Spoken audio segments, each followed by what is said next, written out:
voices in your head.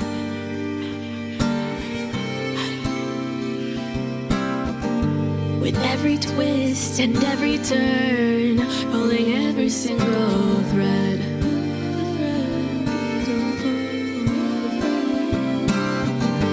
I may have 1,000 names, but in the end they're all the same. I play whatever role you need to guide your way. Welcome to the Matrix, where I am your god. It may be a simulation, but I ain't no fraud. I play your friend and your foe, design your joy and your woe. And if the red dress caught your eye, I'm doing something right. Welcome to my world. Let's see who comes out to play tonight.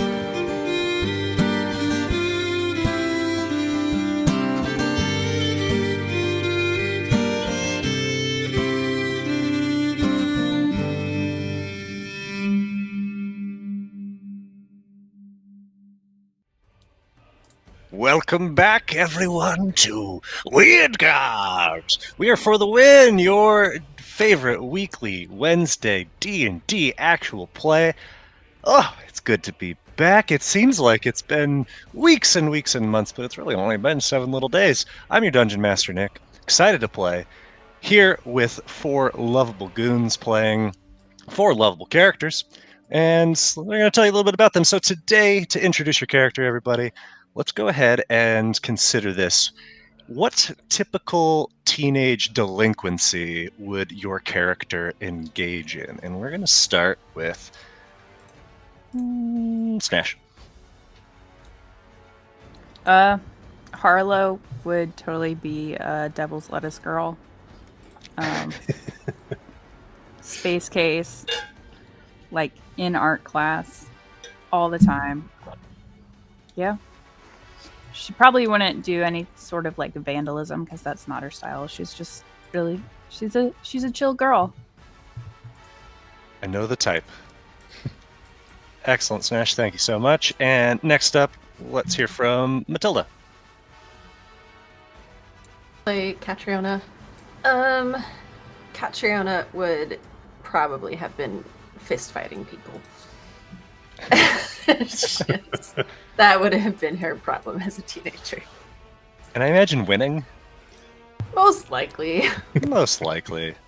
Excellent, thank you, Matilda. Next up, let's hear from Scott. Hi, I'm Scott. I play Quinn, Teoran Wizard. Without a doubt, he would be shoplifting. That's just very clearly where his head is at. Not he so still much. Is. Well, not so much for profit, more for the thrill of it. Oh, he would do like the stupid stealing, just like the shit that he does not need, and getting caught and like having to explain why. Like why? the hermit crab shells. Yeah. Thanks, Scott. And finally, we have Ruby. Hi, I'm Ruby. I play Nosh, and Nosh would be skipping school to go eat somewhere besides school. He would like be going to get all the snacks, running out, going to the gas station to get, whatever special treats. Like at my old school, there used to be a really great place that had chicken biscuits and chicken sausages and all that yum stuff. But mainly just probably dodging his other siblings, his other twin, and there's 4 of them. They're all, all together, identical technically, but all different, and running away from them and his dad, who was probably the coach, because his dad's a sports nut. So Nosh, anything to do with sports. The bane of his truancy officer and his teachers are just like, wow, Nosh is such a great student. We just need him in class. He's never in class. He's always somewhere else in a restaurant. All right, everybody. Well, thank you so much for introducing your characters. I feel like we get to know them a little better each time. So let's recap. Last time we played, you all rather, continued up on your investigation of the missing blacksmith and bright spark gem here in Midhaven. Ultimately discovered some additional letters sent through to various individuals in the community. You learned that Frigidet was missing. You broke into the Keeper Callion's office and home, and ultimately followed all of these clues to an old fort to the east of town after learning about the Ironbound and the old Fen family of Zieloids that were ultimately chased out of town after being both executed and their progeny branded with a inheritable cursed brand. You also learns after exploring the ruins of the fort and dealing with the moth folk that were there, and exploring in the submerged underbelly, that the history of Midhaven is built on a lie, that the Zieloids didn't kill General Opali, but it was in fact Callian and at least a couple of other members of the Ephegean army. And as you plunged into the opened up the old Ephegean doors in this submerged room, you encountered a forge where the Brightspark, Callian, and Izek were all in plain sight, but by your reckoning, someone was missing, and as soon as Mosswing tried to detect that invisibility, Mosswing disappeared, and in her place, you met the last of the Fens, the Zieloid behind all of these machinations, and he basically told you that it's time for payback. He doesn't know, he's missing some knowledge, some methodology here, but he has everything that he needs, and he's going to make Midhaven pay. Quinn rounded things off here with an attempt to put him to sleep, and thus we rolled initiative. So here is where we are. Quinn, you begin your components of spell casting. He recognizes this with that bulging spangled eye with the black tattoo, and before you're able to act, he is going to cast a spell at you and fires a bolt of fire.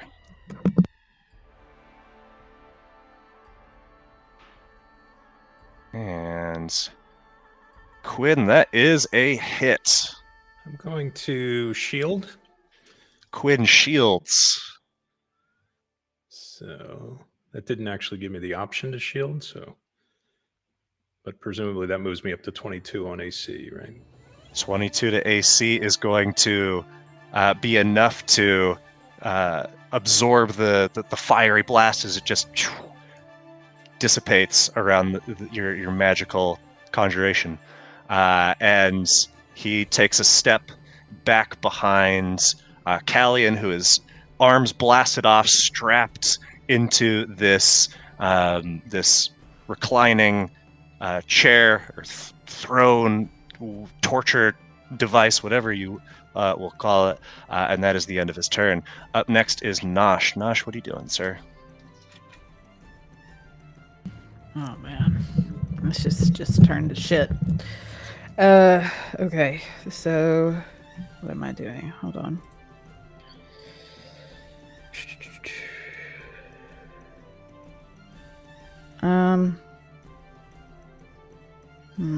That is an action. I'm going to use my movement and come over here. Okay. In front of the cage.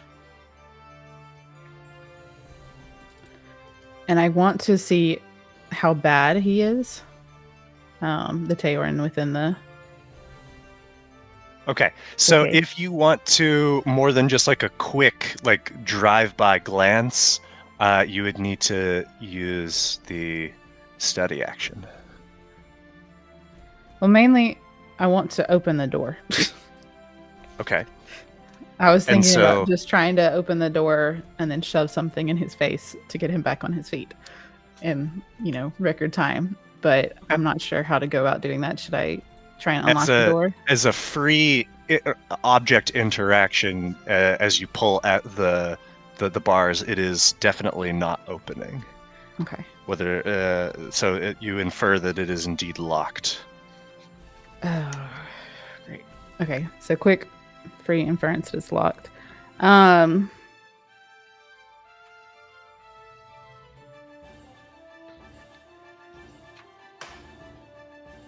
going to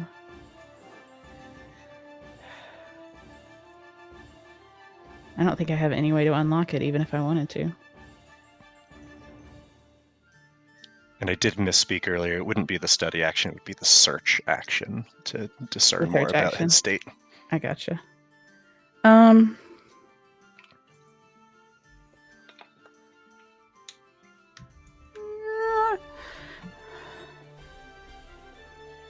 gonna eat my bullseye soup now. Okay. That is my action. That's my bonus action, though, right? Oh my God, I can't Correct. remember the recipes. That's right. They're still fresh, still new. So very new. Okay, so let me eat my own soup. I don't like the way you worded that. That did sound weird. I said it that way intentionally. And then I am just going to using quick switch from my pan to my ladle, and I should still be wearing my pan because I want to use that for defense. I'm going to just lob with my ladle over at him. I feel like I'm missing I'm not on the there we go. Now I'm on the right page. Yeah, I'm just gonna simple range with my ladle over at him. He should not Okay. far enough. He should actually be he's half the distance it can go. So going to ladle. And with an 18, you hit as what is it that you're hurling in your ladle at him? It's bread that is 10 days old. that has Croutons? hardened. Wait. It's hardened and now it's in this leftover gunk that was at the bottom of the pan recently. So it's like this greasy, gunky, hard Crouton. rock crouton. Just So- in the face. Sticky, scummy crouton. Love it. Okay, we needed that Oily visual. too, by the way. Oily too. So technically Ra and I could light it on fire, but we never go that far because Ra has It his own little definitely plans. hits, plinks off of his ribs, but he is wearing some leather armor, and so it doesn't look like it's going to put him down for the count by any means, but certainly on target. Okay. I don't have any thieves tools or anything to open this cage, right? I just wanna be sure. If I don't believe so at this juncture. Okay, that's fine. I think that's all I can do for now. So I'm gonna end my turn there, and using the last of my movement because I was here, so I use 20. So the last 10, I'm going to quickly go behind or move to go in the corner between me and the cage like that. I'm gonna slight Perfect. retreat, and that'll be me. That's Nosh. Yay. Then up next is Harlow. All right. Harlow doesn't know what's going on. But she's gonna cast Bless on everybody except Nosh. Sorry. Oh, wait. Are you close enough now? No. Yes. So she's gonna cast Bless on Cat, Quinn, and herself. Cat Quinn herself. And I think she's gonna stay put. That'll Does be- Ra count? Is Ra close enough to get a bless? I'm not gonna waste my bless on Ra. I was just curious. I didn't think Carlo would, but I wanted to ask. Only 'cause Nosh Creatures get the loved- blessing, unfortunately. Boo. That'll be my turn. All right. Have you blessed before?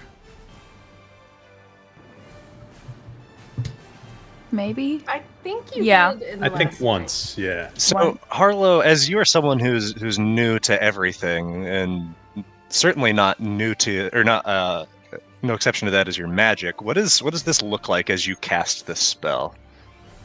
Oh, so I just kind of lay my hands to the side of myself, and mist pours down from both my hands.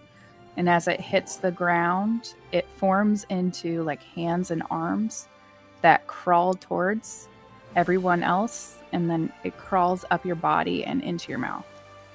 And then you feel Not- so great. Not at all terrifying. You have misty, ghost-like arms crawling into your orifices.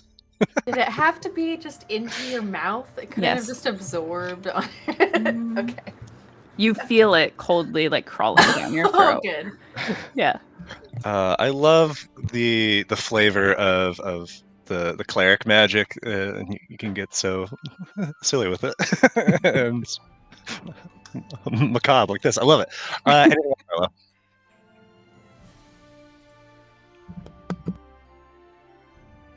I'm sorry. Was there anything else? No, that's it. That's my turn.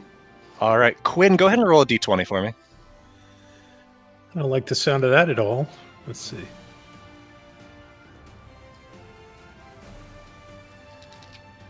And suddenly, there's a bit of static in your ears, but moss reappears in front of you. Uh, I don't know what that was, but everything sounds a bit like fuzz. And we will add her to the initiative. she should get her own roll, right? Yep. Okay. That's you rolling for? Yeah. Wonderful. So Quinn, what's up, sir? All right, Quinn's going to move over here. Oop, I gotta switch over to move. Move over against the walls. You get any kind of cover or partial cover from that table by any chance? So you'd have half cover there. All right, and he's going to cast. Let's try sleep. So we're going to cast sleep. Let's try it. And I'm And actually so, I'm going to cast it because it's a radius spell now. I'm going to cast that so that it actually hits both of the characters over there. oh, Callian as well. Okay. Why not? So let me have both of them roll. So now sleep is no longer rolling hit dice for hit points. It is wisdom saves. Fen succeeds on the save. And let's see for Callian. Ah, damn, so does Callian.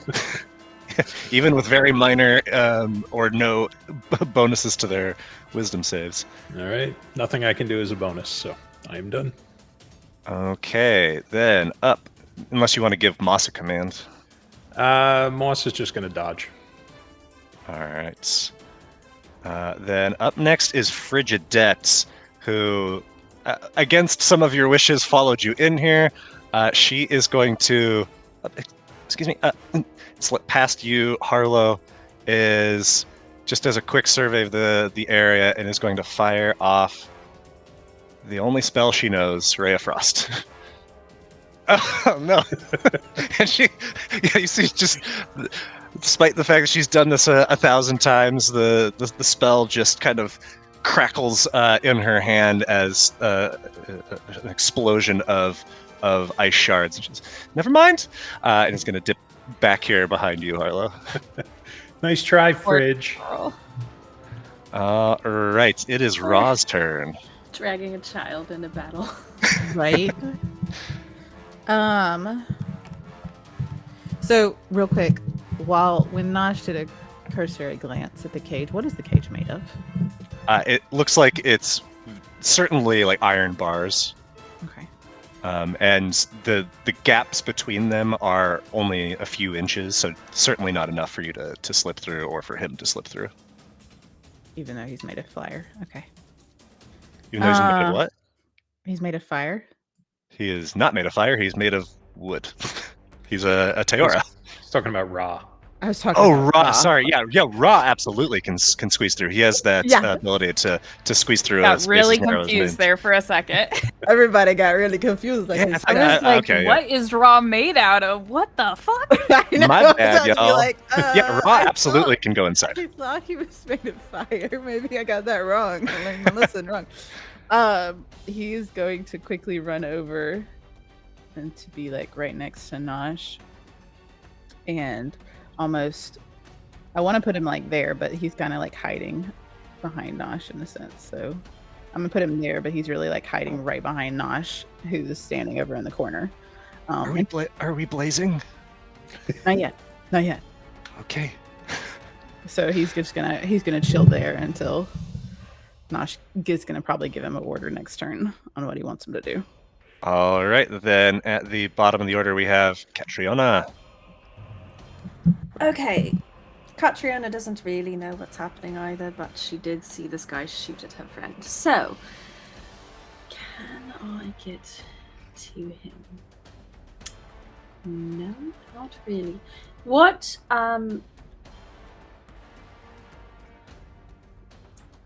the lightkeeper is like on a table?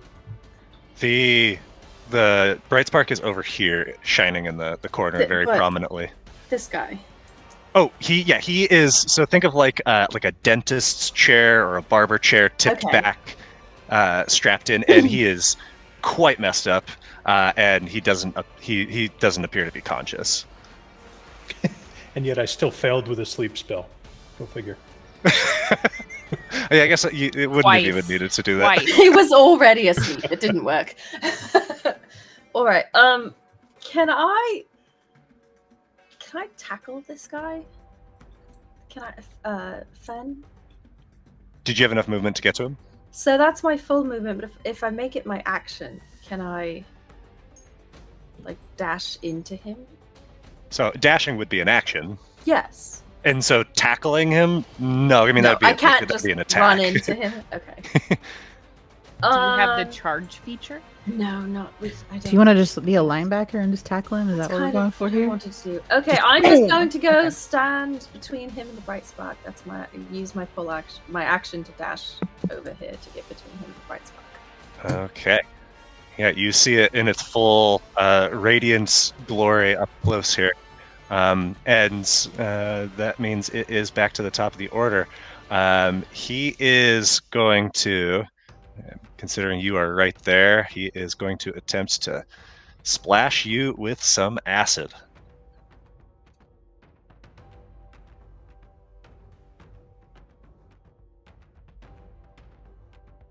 And so you can go ahead and click on that dex save. Despite the fact Catriona, not the most dexterous, succeeding without an issue, dodging out of the way of this sphere of acid. Excellent work, Catriona.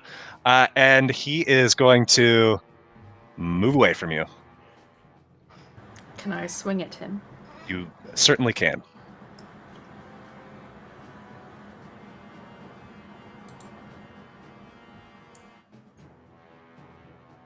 And a 21 hits for 10 points of bludgeoning damage as your great club crashes in, and he continues. When he gets to the edge of the wall, you see he begins moving spider-like up the wall and is now 10 feet up.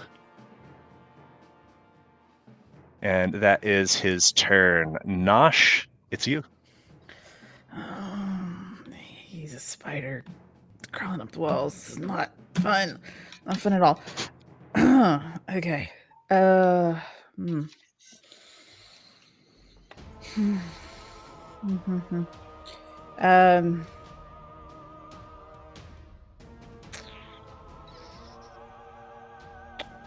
Nosh is going to step out and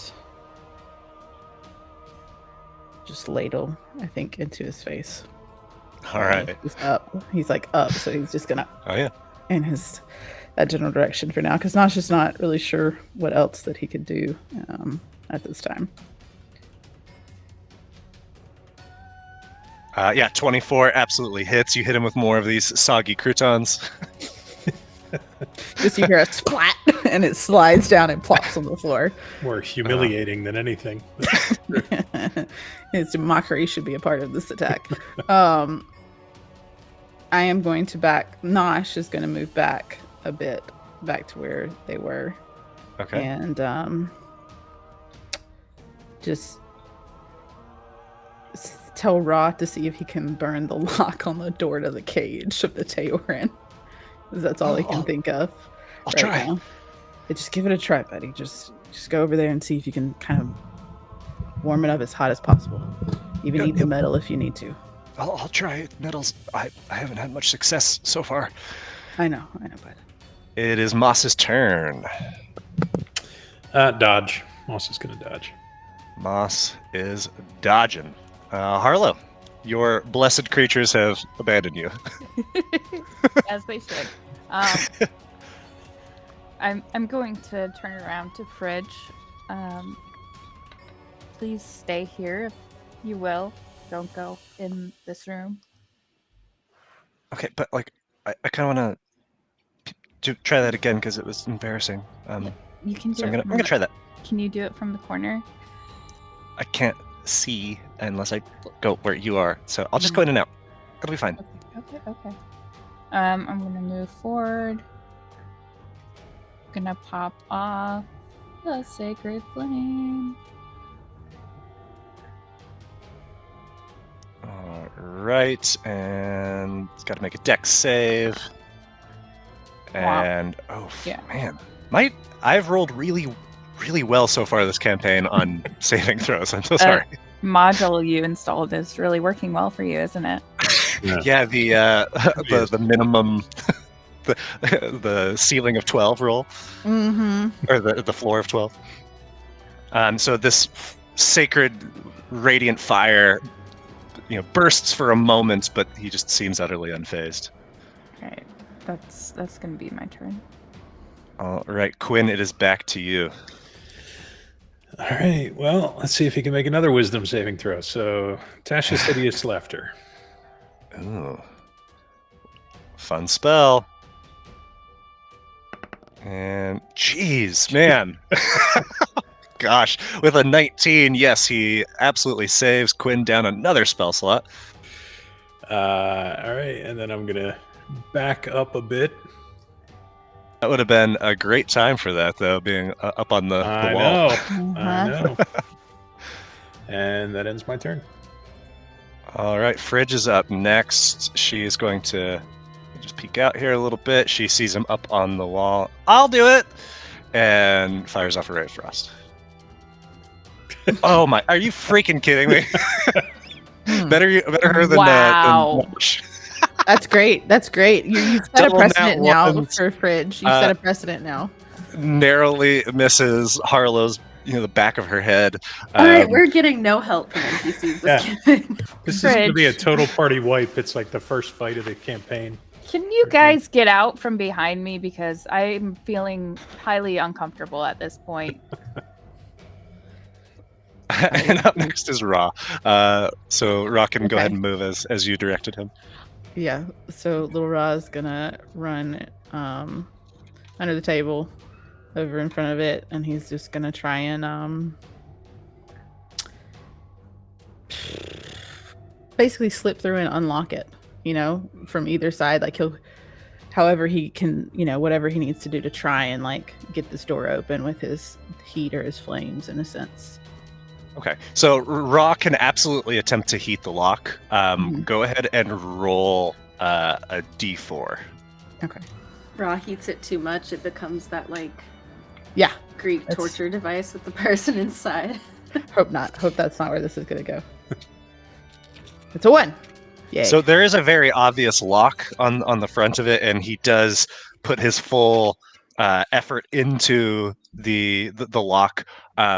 And you see that it begins to glow like a dull red. He's not generating nearly enough heat to do anything at this point. Gotcha. So he's just gonna hang out there, and I guess dodge if he can. But is that considered? That would have already been his action. Okay, so. I was wondering if that was considered. Well, then he'll just He'll just make sure he's in his fire form as like a security measure, just in case. Okay. So Then back to Catriona. Can I pick up the bright spark that's next to me? So, as you reach out to it and place your hand on the gem, it is very firmly placed into a metal mechanism, and it doesn't immediately free itself. Is it like prongs, like on a ring, sort of? Yes, but they go up a little bit farther and kind of like curl over the top of it. All right, can I bend some? She's gonna start trying to open it. Yeah, go ahead and roll athletics. Okay.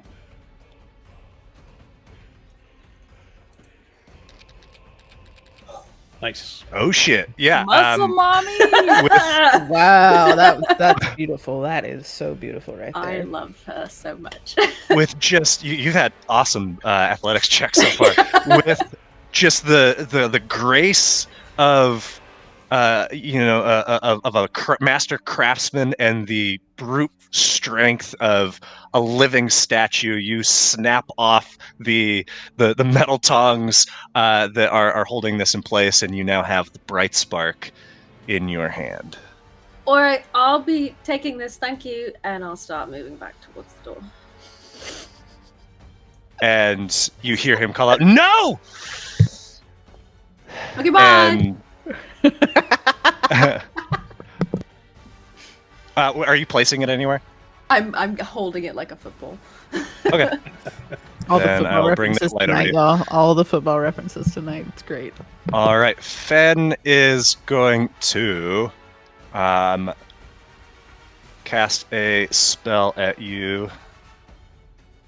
He's going to hurl an ice knife.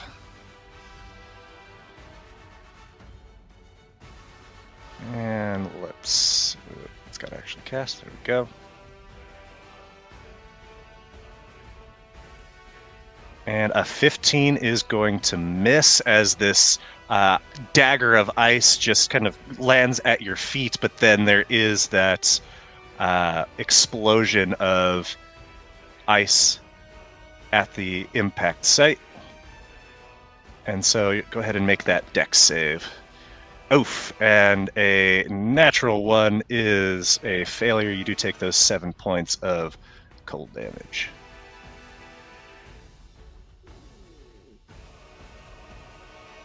But it's actually, yeah, it is 7. Okay. All right, and he is going to continue moving. He's going to go another 5 feet up, and now he is on the ceiling. And he's going to move like so, to where he is almost directly above you. That's so creepy. I love it. Nosh, it is I your love this. turn. Nosh is just kind of staring up at the ceiling. Oh my god. This is just, I don't Oh. like spiders. In What a feeling. Nosh, seeing that, this guy's occupied, is actually going to go right over to where Ra is. And since the lock is kind of hot, in the sense that it's been heated up, it's warmed by Ra, can Nosh try and just like kick it open? I know it might not help, but in a sense, he's going to try and break it. Or if it's a lock that's hanging on it, he's going to try and break it. If it's just like a lock within the door, he's going to try and kick the door in. He's not. It's not a lock hanging on the door. It is like built into the bars themselves. So you're trying to just kick it in. Well, I mean, because the lock's heated, I'm hoping there's a little bit less resistance right there, and so I'm going to aim for exactly where the heated part is, and just, yeah. Yeah, roll athletics. I'll give it to you on a nat 20. Okay, I don't think that's going to happen. Sure. So close. So close. We're It's thinking just for a like second. right there. And Nosh, as you kick, you feel no give. Like the lock is is warmed, but it's not nearly the sort of heat that you would need to even like hammer it to change the shape of it. This is not going to budge anytime soon from brute force, unless maybe Catriona comes and Yeah. does Cat her needs to thing. come and kick this in. Okay. So I am going to look at Raw, say that didn't work. Keep trying, and then I'm gonna run over, Okay. using the last of my movement to Callian, right? Mhm. And examine. As I'm ending my turn, I'm gonna be looking at him, trying to figure out how he's like locked in on this chair. Okay, so that would take, if you're like studying the chair, that would be a study action for your next turn, but attacking Right. the lock there, yeah. All right, Yeah, then that it was is my Moss. action, so. Moss is just going to make her way over toward the wall here as well, and then dodge. Okay, how high up is Moss? Moss is about 10 feet up. Okay, great. Harlow, it's back to you. All right, I'm gonna pull out my like crossbow, steady myself, and take a shot. Taking a shot, absolutely going to hit, and strong damage roll. 7 points as your bolt catches him right under the arm. One of his 3 arms. You hit me. Or you took the damage off of me. My apologies. I'll give that back to you. Wah, wah.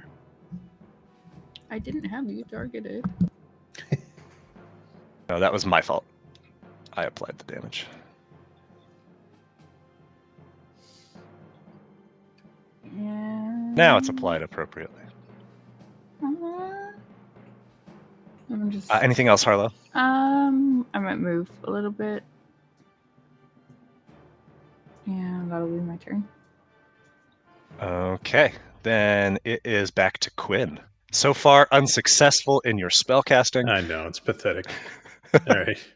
He's going to move back over to the wall, and we're going to try just a firebolt. Because at level 2, all out of spell slots. Oof, nearly the nat one, but a 21 instead hits for 7 points of damage. All right, and that's it. How's he looking? Why is that applying that to... Stop killing me! It shouldn't be. I don't have you selected at all. Really pissed about that nat 20. I mean, really, this is the targeted attacks over I'm here. not trying, I promise. Okay. All right, so then How's Quinn, Fen that's your looking? turn. He's certainly taken some damage, but it's hard to tell with a Zieloid form in terms of how much of that it was already there. But he doesn't seem to be slowing. He seems quite enraged by Catriona's recent Gotcha. stunt. Frigidette is up next, and she sees him up above you, Catriona, and she's like, okay, third time's the charm. Here we go. And with a 14, she hits for 1 point of damage. Just doing Things are switching around. so good. And So it great. didn't apply to Catriona. That's great. Okay. And she is going to run back here behind you, Harlow. Let's go. Ra is up next. If he's continuing to heat, go ahead and roll a d4. And another one for Ra. It's really thick. It's hard. I'm sorry. So many innuendos in what you just said. Yep, keep trying, buddy. I love I'll Ra keep so keep much. working it. I believe in you. Catriona, it is back to you. You have 15 feet above you, clinging to the ceiling with one arm, is Fen. What are you doing? So he's like hanging off the ceiling, Yes, with one arm, and then the other 2 are dangling down. and it's a 15-foot ceiling. Yeah. Can I grab him? You could like try to jump up and grab, yeah. Cause I mean, I'm like closer to 7 foot, and if he's Yeah. at least 5 feet, then he's within arm's reach. I mean, if he's holding on to the ceiling, I wouldn't say that he's like hanging down 5 feet. His limbs aren't that long. But like he's at least 5 feet tall. Like I can Yes, reach his but- ankle. right? Well, but I mean, if you jump up, right? So because it's from you to the ceiling, the top of you to the ceiling is another 7 feet. Well, yes, but he's 5 feet of that, so it's really only like a 2 or 3 foot gap between me and his body. Okay, sure. The math's not mathing That's to me. how math works. I mean, Like she's got this Yeah, logic, point. and Nick doesn't have this logic. I mean, so if Doesn't make sense. Catriona He's not is standing from the how ceiling. tall? Yeah, how tall is Catriona? 8 feet She's tall. like You're saying 7 or 8 feet tall. We never. your hands above you, So, then and then you have a get 5 another foot. 2 feet. Okay, so So you're like 9 to 10 10 feet. up. Ken, Yeah, question. but he's not standing with feet But he's planted, not dangling only down. taking up 2 foot of space. Can she jump and like pinata swing at him? No, I'm trying Absolutely. to grab his ankle and slam him onto the ground. Oh, His shit. ankle is on the ceiling. I thought so he said his hand was on the ceiling. I don't wait, understand. One hold of his on. hands. So he is like so. Love it. Love it. Screen grab that, please. We're gonna skip that. You're gonna skip I'm so glad that was what happened. That's going on TikTok. Sorry, now I understand where the confusion was. Yes, he is crawling like a spider. Okay. So you can absolutely. Then can I jump a bit and try to grab like his waistband and slam him onto the ground? Yeah. What is vertical? I guess you can make there is the a jump. rule for it. You can make the jump, like you can make that distance, no problem. But you're essentially trying to grapple him, Yes. right? Because you're grabbing. Okay, so he is going to make that save. He has disadvantage. It's going to be at disadvantage because of your warden features here. Why are his try, it's skills not. not showing up? Right, so he's definitely going to use strength. He has a +3 to this roll, Okay. and he fails, even without disadvantage. You grab hold of him, and there's no way he's strong enough to hold your weight, All and right, you're able to pull him down. I am like WWE Raw style, going to grab him by the belt and just slam him onto the ground. All right, he's taking fall damage then, and he is prone. Cool. Can I just plant myself on top of him? You can. He's not going anywhere for a while, guys. Muscle mommy to step down on the adversary. Muscle mommy. to All step down. right. Oh, that could have been so much worse. No, Ruby. I know. I wasn't gonna make it worse. That but would be I'm gonna say it. mechanically a really good idea, but I don't want to say it on stream. Okay. Glad you were thinking it though. Ridiculous. All right, then it is his turn. As you are astride and being very much pinned underneath the bulk of this statue. Desperate times call for desperate measures. He is going to expend his precious 2nd level spell slot to Misty Step, and he is going to end up in this far corner. But that is his turn, and it is back to Nosh. He on the ceiling again, or is He is not on the ceiling. All right, next time can I ask a question so that I know if it would work in the future? Go Yeah. ahead. So, sitting upon him, if I would have sat on his head, would that keep him from being able to see? Yeah, I suppose. Okay. Yes. I didn't want to say it earlier, but Yeah, like he wouldn't be able to Okay. see a. Strategy Oh my set? gosh, we've got Yes, that's exactly what I was thinking. Catriona's just sitting on everybody's face. Yep. Just combat strategic face sitting. exactly. Exactly. It's the polite way to Professional say it. combat face sitter. Excellent. Yes. Not just your turn. Naj, having seen the chaos that just happened out of the corner of his eye, is trying not to break his concentration on investigating Callian being strapped into whatever this is. So, what can I roll to study this mechanism? So if you are studying, you're trying to understand like how this works. That would be an investigation check. Okay.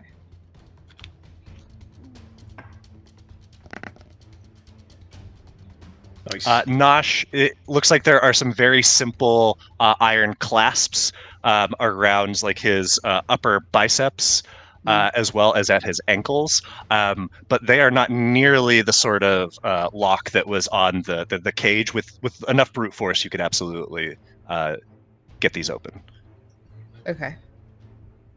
or someone could get these open. Right, someone could get these open. In my investigation, do I see if there's a way to like unlock them like instantly? Like, is there a switch or a keyhole or something that would just unlock all 4 in one moment? You know, like With your 21, you do see that there are keyholes, but it doesn't look like there's like an override swich or anything like right. that. You kind of get what I'm saying. release. So these Yeah. were individually placed upon him in a sense. They weren't just Yes. all locked in place. So, okay. Was that investigation my action? Yes, that is the study action. Okay, cool. I am going to end my turn there.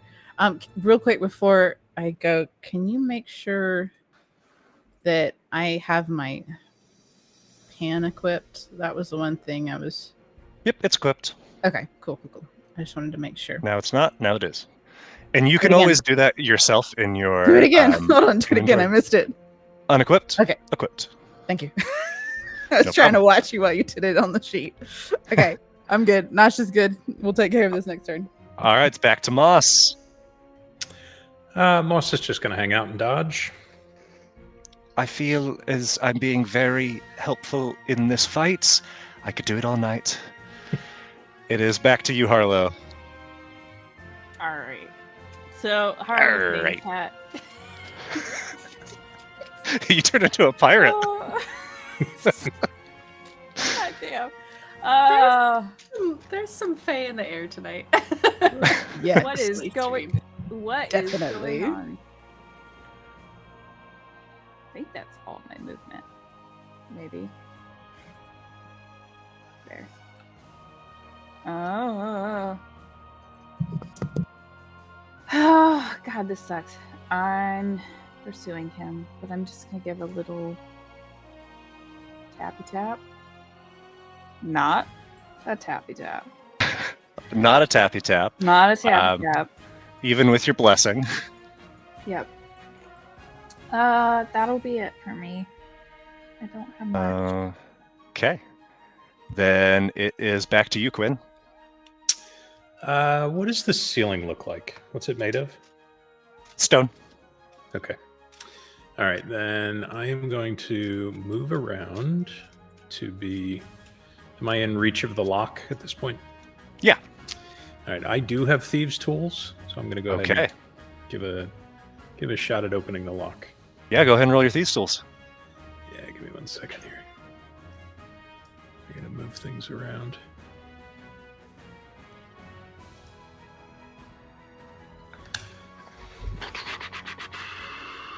I got to find them. Where am I going to find them on here? In your inventory. Under tools. Yeah, they're not showing in the little inventory tab thing Okay, at the I top. will click it for you. That's right. So in the chat now, you can click the. I don't know why it has a set DC on there. Dope. Okay. Yeah, maybe it's because the lock has been heated, and you have to be really delicate with where you're placing your fingers here, but you are not able to pop it open. All right. That ends my turn. All right, it's back to Frigidets, who is going to do what she has been doing all along. This time she is confident she's going to not only hit, but kill. Nope, that's a nat 2 on the attack. And again, even if she did, it would have been 1 measly point of damage. And she is going to run back over here into hiding. Ra, it is his turn. Is he still heating the lock? Oh yeah, he's not getting Okay. involved in battle. He's zeroed in on trying to get this thing to melt in a sense. All right. By this point, he's been, very steadily focusing all of his elemental energy onto this lock. It is now glowing like a bright orange, almost yellow. Cool. All right, that's perfect. Leave it there. He's good. All right. He's gonna keep that for now. It's all good. Just give me like 5, 6 more hours, and we'll be good. He'll melt it. I hear you, buddy. I got you. You're good. Keep going. I'm gonna need a snack break, though. Don't worry. I got your favorite in the pack. Don't worry. I got Quinn, you. do you have more of those berries? And Catriona, it is back to you. I love Ra so much. All right. I'm going to throw a javelin at him. Javelin. Nice. Oh, yeah. 26 hits, takes 6 points of piercing damage. And with this, he is starting to look rather unwell.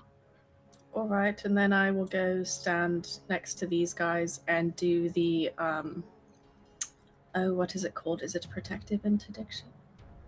No, there's the thing where I can make it harder to hit people next to me. What the fuck is it called? You did that. Primal interdiction. Sorry. You did that There back you when go. we fought the They're all very close sounding. There we go. All right. And so for the folks at home, what specifically does that do? Since I'm guessing a lot of people haven't played with a warden. Probably not. It makes it so that I can choose at the end of my turn to recklessly defend my allies within my little radius around me. So it's attacks against me have advantage, but attacks against them have disadvantage. Okay. Sweet. Then, anything else from you, Catriona? Nope, that's my turn. And so we can remove this because you've got your you see your aura around you, right? I am still holding the bright spark. Oh, okay. I'll bring that over with you. Huzzah! All right, then it is back to the top of the order. Fen kind of picks himself up. Says, "All right, y'all, you just set the bright spark down, and y'all can go on your way. I'll even give you. I'll give you the smith. That's good, right? That's what you came for. Just leave me Callian. That's all I want." I mean, I'm not exactly against those terms, but we will be taking the bright spark. Sorry. Can we also take the Teorin? Just out of That's curiosity. he said we could. that's what he said. Okay, just making sure. Smith. Just making sure. We have a deal? For me. Oh no, we never take the first offer. Sorry. So be it. And he is going to reach into his pack. He pulls out a small blue glass tab and is going to hurl it at this point, which is going to explode on impact in these ice. This mist forms in this space and begins to crystallize around Harlow, Catriona, Quinn, and Ra. You all need to make that Constitution saving throw. Can I use a luck point? Sure. How do Can I? Oh, what is the thing? Do I just hold down Alt while I'm? Yep. Can I add my endurance die? Didn't really fucking help. It sure didn't. Okay, Ra fails, Quinn succeeds, Harlow fails. Yes, you can add your endurance die. You succeed. Catriona. So let's adjudicate some damage here. Ra fails, takes the full 6 points. Ow! Ah! Quinn, you take just the half. So it's half on a. What was it? Ice damage? Yes. Yeah. Quinn takes. Oh, nope, that went to. Let's see. Don't hurt him any more than you already did. I wasn't trying to, sorry. Poor little Ra on 1 health over there. Don't do it. Quinn, go ahead and make that Constitution save. Didn't I do that already? Oh, sorry. This is for concentration. Oh, gotcha. I guess you're not even really. Yeah, what do I concentrating on even the have spell going? anymore. I All don't right, have it's anything broken. going. I have All right, to then, concentration. Cat, you succeeded, so you're only going to take half damage as well. What's that? Sorry. Oh, I was saying yes to Snash. I should have Oh. to do a concentration for bless. Yes. Is it just? I still There's gotta no save. It's just. hold on. Why is it not? applying to the Mine right person? ran at my roll thing rolled as ability. Oh, because I didn't click on the thing. That's why. What would you? I mean, it's not going to be that you would add No. enough to make the difference there. Okay, so How do I roll like a save. Just save like a without constitution. a prompt? So let's see. From your sheets, if you click on, oh, it's not prompting you for save or abilities. Oh, okay. Yeah. From your sheet, on the right is where the saves are.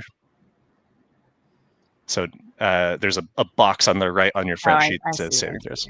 Yeah. Okay, and Harlow, the Good day. concentration breaks, which means your guidance goes away, or your bless goes away. Pardon me. What? Did I take damage again? It might have accidentally. I might have applied it to the wrong person. Nick really wants to kill me. I just He so fucking much. hates Cat. I wonder why. I don't at all. Sorry, I gave you back your 3. Okay, I think what's that? I can change it on my sheet. I have 23 health. Well, but you took 3 points from you because you took half damage. Oh, okay. Aha. Okay. Then that means we are back to Nosh. Nosh. Raw's hurting. What you got? So before I take any action, I'm actually going to say, Raw, to me, one of you guys kick that damn door in. I'm pointing at it, basically getting Raw to leave it as it's pretty hot now. And I see that, all of them are right fucking behind me for some reason. They're all just like come up behind me and I'm a little like, okay. Gathered. Get gathered together. So I'm calling Ra over to me, and then I'm going to take an action to quickly switch to my ladle and just smack him in the face. Just one more time. Okay. And with a 13, that is just enough to hit Cool. for And another then 3 points. I'm going to use a little bit of my movement to get on the other side of him, of Okay. Callie. And I'm hoping Ra will come get behind me over here. And that's going to be my turn for now. All right, it is Moss next. Moss is just going to get out of this area. Gonna sit maybe even under this table just to be a little Okay. out of the way and dodge. Dodging it up. Harlow, back to you. Damn, that was quick. I think I'm gonna pursue him. All right. He loves the pursuit. It's his Does favorite he? part. All right. It's not the face sitting that he likes. It'll awaken something in him, I'm sure. I would like to try and grapple him and put my manacles on him. Okay, then he is going to roll a strength check. And yeah, he is not I grappled. can test that. No, so the new grappling rules, or is it a saving throw? Yeah, it's no longer a contested thing. It's a versus like an established DC. Oh. It's based on your athletics or your strength. So yeah, with that, he is definitely not grappled. He is swatting away your hands as you try to place these manacles on him. That's lame. All right. Well, I'm just gonna stay right up next to him then. Okay. Yep. Frontliner, Here we go. Quinn, it's back to you.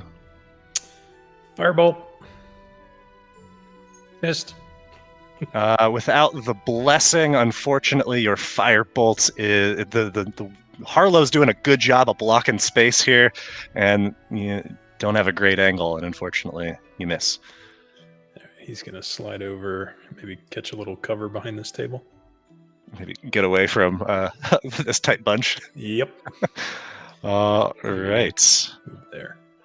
Frigida is up next, and she's going to Don't do it. Don't Try do to- it. try to get a better angle. I've got it this time. I've shaken off the rust. I've never actually attacked someone, but that's how you do it. And it hits for 3 points of cold damage, and she is going to dip back to the safety of being behind this corner. Ra is up. Oh, everything's so cold. And Ra immediately is gonna run to like get behind Nosh and invertedly right next to Quinn again. Why don't you protect me like Quinn protects Moss? All right, buddy. Come here. I got something really delicious for you. And I'm gonna basically like pick him up and put him hidden away behind me in a sense. So even though he's there, he's like hiding behind me completely. Okay. Then it is back to you, Catriona. All right, I guess I'll go try and break open this little lock over here. Okay. It is still warm or hot from Ra's recent attempts, but yeah, you're made of stone. Just strength or athletics? Yeah, you can do athletics. Yeah, this is you just All right. a feat of strength. Oh, there we And for go. the first time, Catriona, your strength fails you. Try as you might to bash or break or rip, the lock holds firm. All right. Sorry. I am still holding the bright spark. I'm going to I tried. It didn't work. I'm going to keep walking over towards him. All right. Oh, I can get right next to him, can't I? Yep. Yes. Yep. Hello. All right. Then it is Fenn's turn, and he is going to try to grab the Oh, I want Right, to spark. do the reckless thing again. reckless, the primal. What is it called again? The Primal interdiction. Sorry, my microphone Perfect. stand is falling primal off of my interdiction. desk. Great. Okay, and yeah, he is going to reach up and attempt to grab the bright spark from you. So now, as he is not grappling. This would be a contested check. He's not as tall as you are, but he's a good 6 feet tall. So he's gonna roll a dex check. You can. I guess he's trying to like wrest it from you. So yeah, we'll do. He's gonna roll athletics. So same for you. Ooh. And Cats, he snatches the bright spark from your hand. That is his action, but it is now in his grasp, and you see his eyes just kind of bulge even more than they normally do as he shoves it into his pack, but has nowhere to go. Nosh, it's your turn. What are you doing? Oh, wait, you weren't right next to him. Did I move you on accident? What are you Catriona? doing? No, I I thought you had moved. stopped Oh, there, sorry. then with that, yeah, he's absolutely going to try to get away from you. And so he is going to start climbing up the wall. Nope. Harlow and I'm Catriona. still opportunity range. Yeah, absolutely. Yeah. Okay. But he's trying to get some Smack distance the here. Spider boy back to the ground, please. I'm swinging. Yeah, Maybe not. I am. You're swinging, but are you hitting? Not with your arm blade, but with your great club, absolutely. You see, as you hit, kind of stutters a little bit, and his movements are slowed, but he keeps going. He crawls up the 15 feet, and then is going to move another 15 feet horizontally, and is in desperation mode. Nosh, it is now your turn. Creepy bug guy is back on the ceiling. Damn it. Okay. I was going to try and break the shackles, but Bug Boy is right there. And I am definitely not tall enough to do anything, so I am just going to smack him with the full intention of hurting him, because there's nothing else I can do at this time. Knock him off the ceiling. I'm trying to. That's Like the a goal. fly with assault gun. I would love to assault him with my pan, but he is a little too high up for me. So I'm just gonna. Nice. Oh yeah, 3 hits or 3 damage on a 24 hits. As just gob after gob of sticky crouton hits. I did want to make sure I can do this. I wanted to let Ra dig in my pocket for either a berry or the orange cake I have to heal himself, but if he can't, that's okay. Yeah, you can tell him to do that. Yeah. Because I should still have the berries that Quinn gave me somewhere. I don't actually see them, but they're there. I'm sure. They're somewhere there. Okay. That'll be all I can do for right now. I will take myself and Ra back around the table and using my full range of what is okay? It says 5. Yeah. Yes, yeah, just move Ra where you're moving him. I'm headed back towards the door, so Ra will be coming right with me because he was right there. He was on me, Sorry, he was on my back. And that will be Nosh's turn for now. All right, Harlow, it's back to you. All right. No Moss? Should be Moss. Oh, sorry, Moss. What's Moss doing? So can Moss deliver a good berry to our friend in the cage here? Absolutely can. All right, then he's going to try that, except... So you can get Retley out, right up to the... Okay. And Moss... Is Moss able to pass through? I don't think Moss does have, a... She can't squeeze in anything smaller than normal. No, she's the size of a house cat, so if that's too big for the bars, then no good. So, yeah, I think Moss would be just slender enough. She's not a wide cat. She'll be able to slip through, and... how does she do this? Quinn?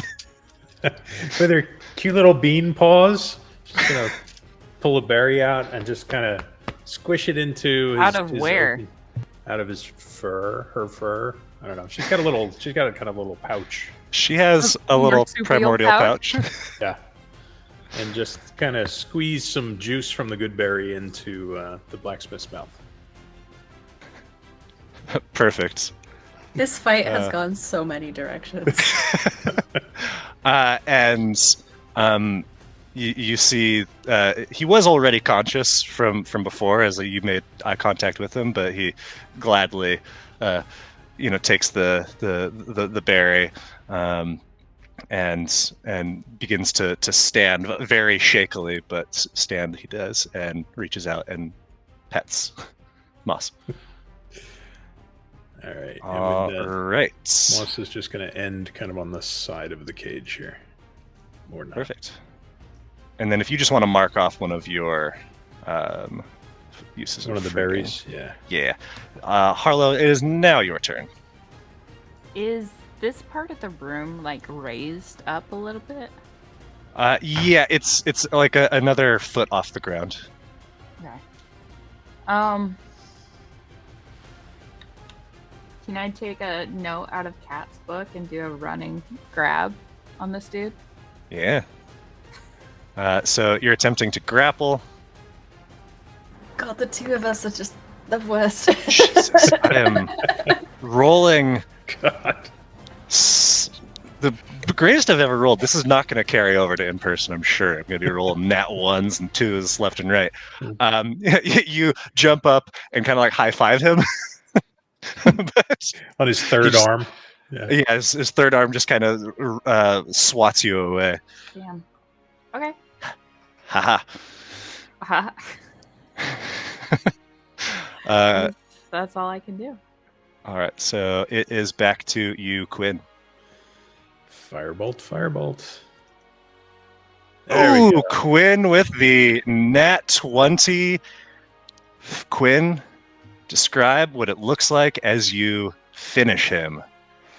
So firebolt launches across the room, catches him as he's clinging to the ceiling, catches him kind of in the nape of the neck, and twists his head around, drops him to the ground, and he's out. And there's just a sickening crunch as he lands in a heap of twisted limbs, and we are no longer in combat. And now would be a good place for us to take a break.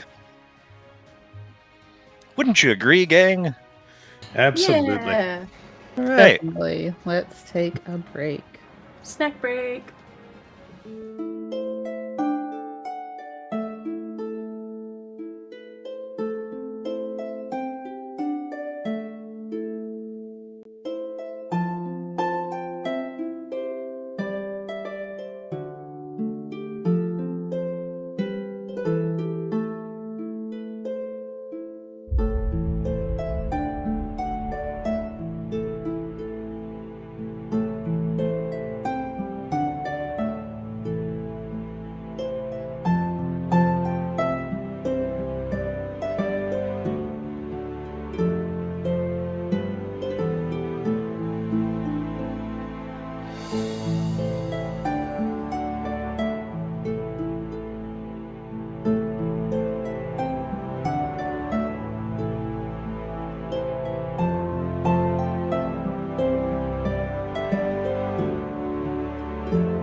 This is gonna- And we are back, baby.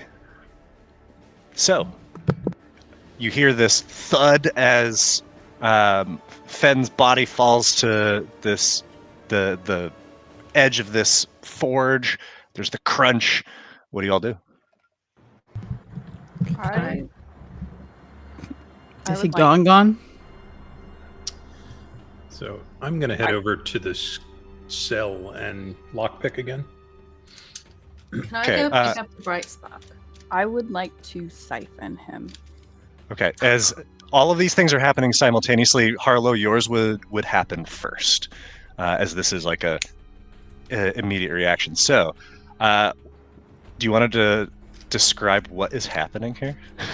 Well, he has to make a roll.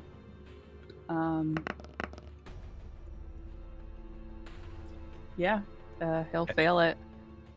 And so, Harlow, as you are standing right where his body lies in this heap, you are as close as you can possibly be to reach out and do what you're trying to do. What does this process look like? So, as before, when you guys had the misty soul hands crawl into your body, Harlow's standing over this body, and she takes off her helmet, and she pulls down her mask, and she opens her mouth, and his soul slowly begins to pull out of his body as she swallows it. That's not at all creepy. I'm As not she- looking in that direction right now. I did not see this. Like, hell, I didn't know you My could do my that. eyes go very Okay. wide, and I look over at Nosh like, what the fuck? Nosh is feeding an orange cake to Ra right now. So like Nosh is on the ground with Ra trying to feed him an orange cake to heal him back up to full strength. As So- she does so, the area around her that's slightly misty kind of grows a little bit. Interesting. Catriona just looks shocked, like genuinely, just like. I didn't know you could do that. Okay. Anyway, I'm gonna, and she just walks, and reaches over for the bright spark. So Catriona, you saw that he like tucked it into his things. So what are you doing here? Describe it specifically. I'm going to. He put it in his like his bag, right? Mhm. Going to take the bag off. Well, like is his body still there? Going to take his bag off of his body if his body is still there.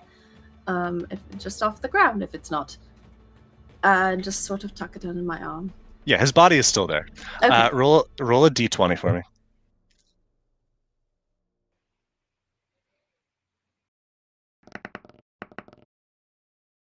As you move the bag, you hear the scrape of glass, and suddenly the bag bursts into flame. That's what this d20 rolls for. And He had a fire tab, didn't he sure did. So I need you to, or I'll just drop it on you, from his inventory. My current Bale, the resistance is fire, so she is. I'm currently already resistant. resistant to fire as well. Yeah, so let's see. Because so it's that would hard be- to set a stone on fire. It sure is. So let's see. Cats. You fail the save, but you are only taking just the tiniest bit of damage. That 2 points.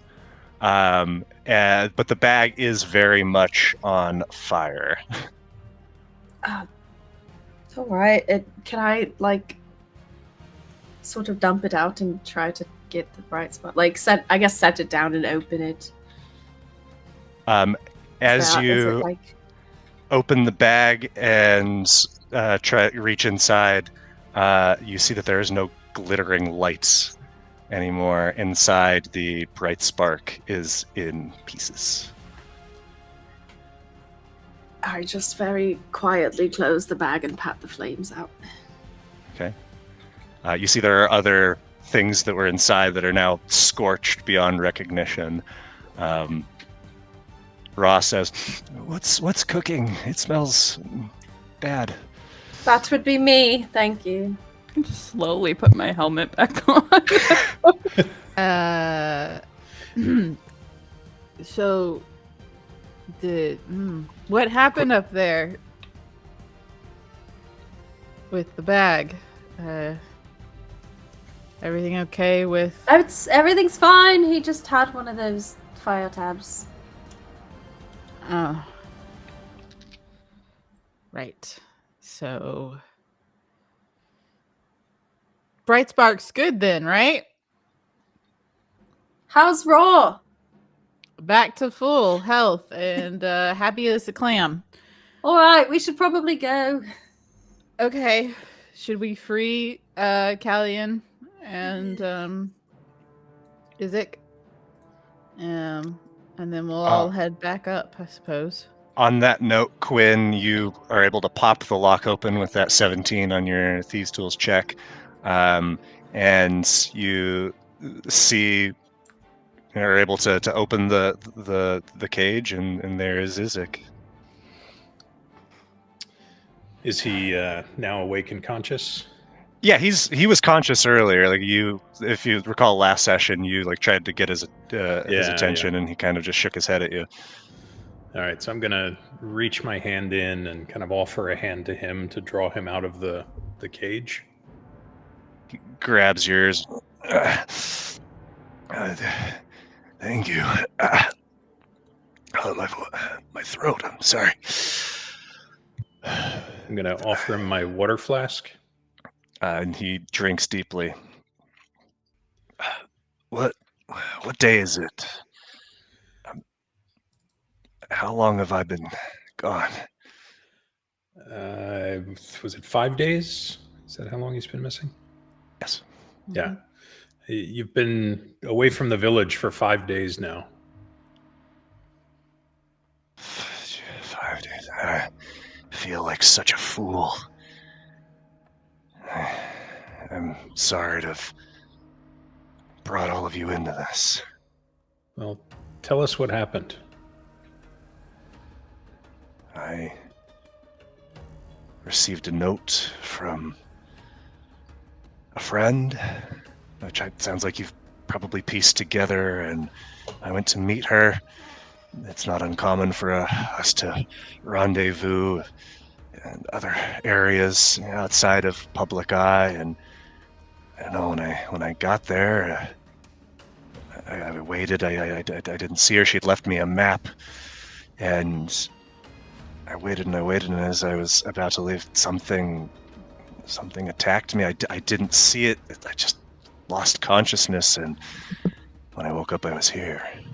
And he just kept going on and on, asking me how to make the mark and unmake the mark, and I told him I didn't know, but he wouldn't listen, and he just kept cutting and burning, and I don't know how much more I could have held out. Well, it's over now. So what do you know about the mark? I don't know much. It's before my time. I told him that, but he insisted that that knowledge must have been passed to me. Whoever made it is long gone. I wasn't around. Wasn't even a sapling. Was he trying to get you to unmake his mark? Unmake his and to create a new one. For Callian. For the others. I'm sure he would have turned it on me as well. All right. We're going to have What a are we look gonna around. do with him? With Callian? Yeah. Is Callian dead? He's unconscious. Right. I'll work to start freeing him from those manacles I saw earlier. I want to lean over and whisper to Harlow, I think I broke the thing.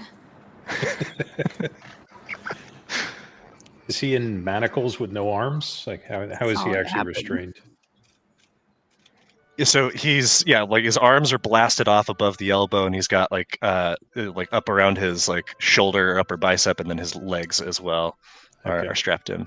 Yes, I'm working on getting those undone. They're not as complex as the lock to the. Certainly, and without the pressure of acting in a 6-second time frame, you're able to get those open, Nosh. Is it a good idea to free him? Why not? No, can you? Because he Because is the he reason this all lied. happened. The city is based on a lie. He killed General Opali, persecuted this entire race for no reason. So we're Except putting all the personal blame gain. on this one person. That's what he did. I mean, not all of it, but he did directly kill her and blame the Zieloids. Killed his own commander. Okay, then we take him back and let everyone know the truth. Why free him? So I can take him back to the village. Is he and chained down imprison to the ground? Yeah, Or the was chains he were just- attached to the chair, Oh. I thought. Weren't they, Nick? So not chains, just like metal straps, essentially. Oh, okay. Yeah, he built was into- strapped into the chair, so, I mean, he's unconscious right now. You know, I thought he we can do both, and I sort of gesture to Harlow's manacles. Oh, yeah. I mean, yeah, by all means, though, he doesn't really have hands that you can do that with. He's got He has legs feet. still. That's fine with me. How As much long as trouble could he really be with no hands?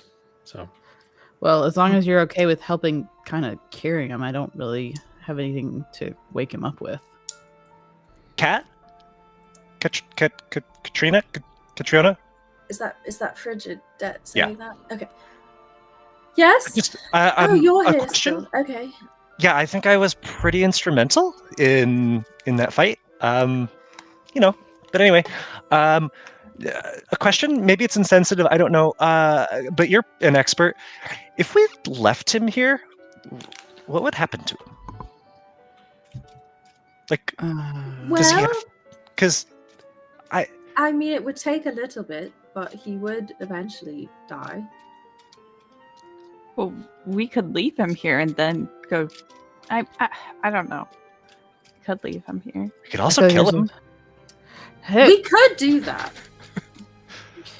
There's Wow. a lot But of then we- scenarios well, flying see, around but the then- room. but then we would have to kill you too, Fridge, because then you would know the secret.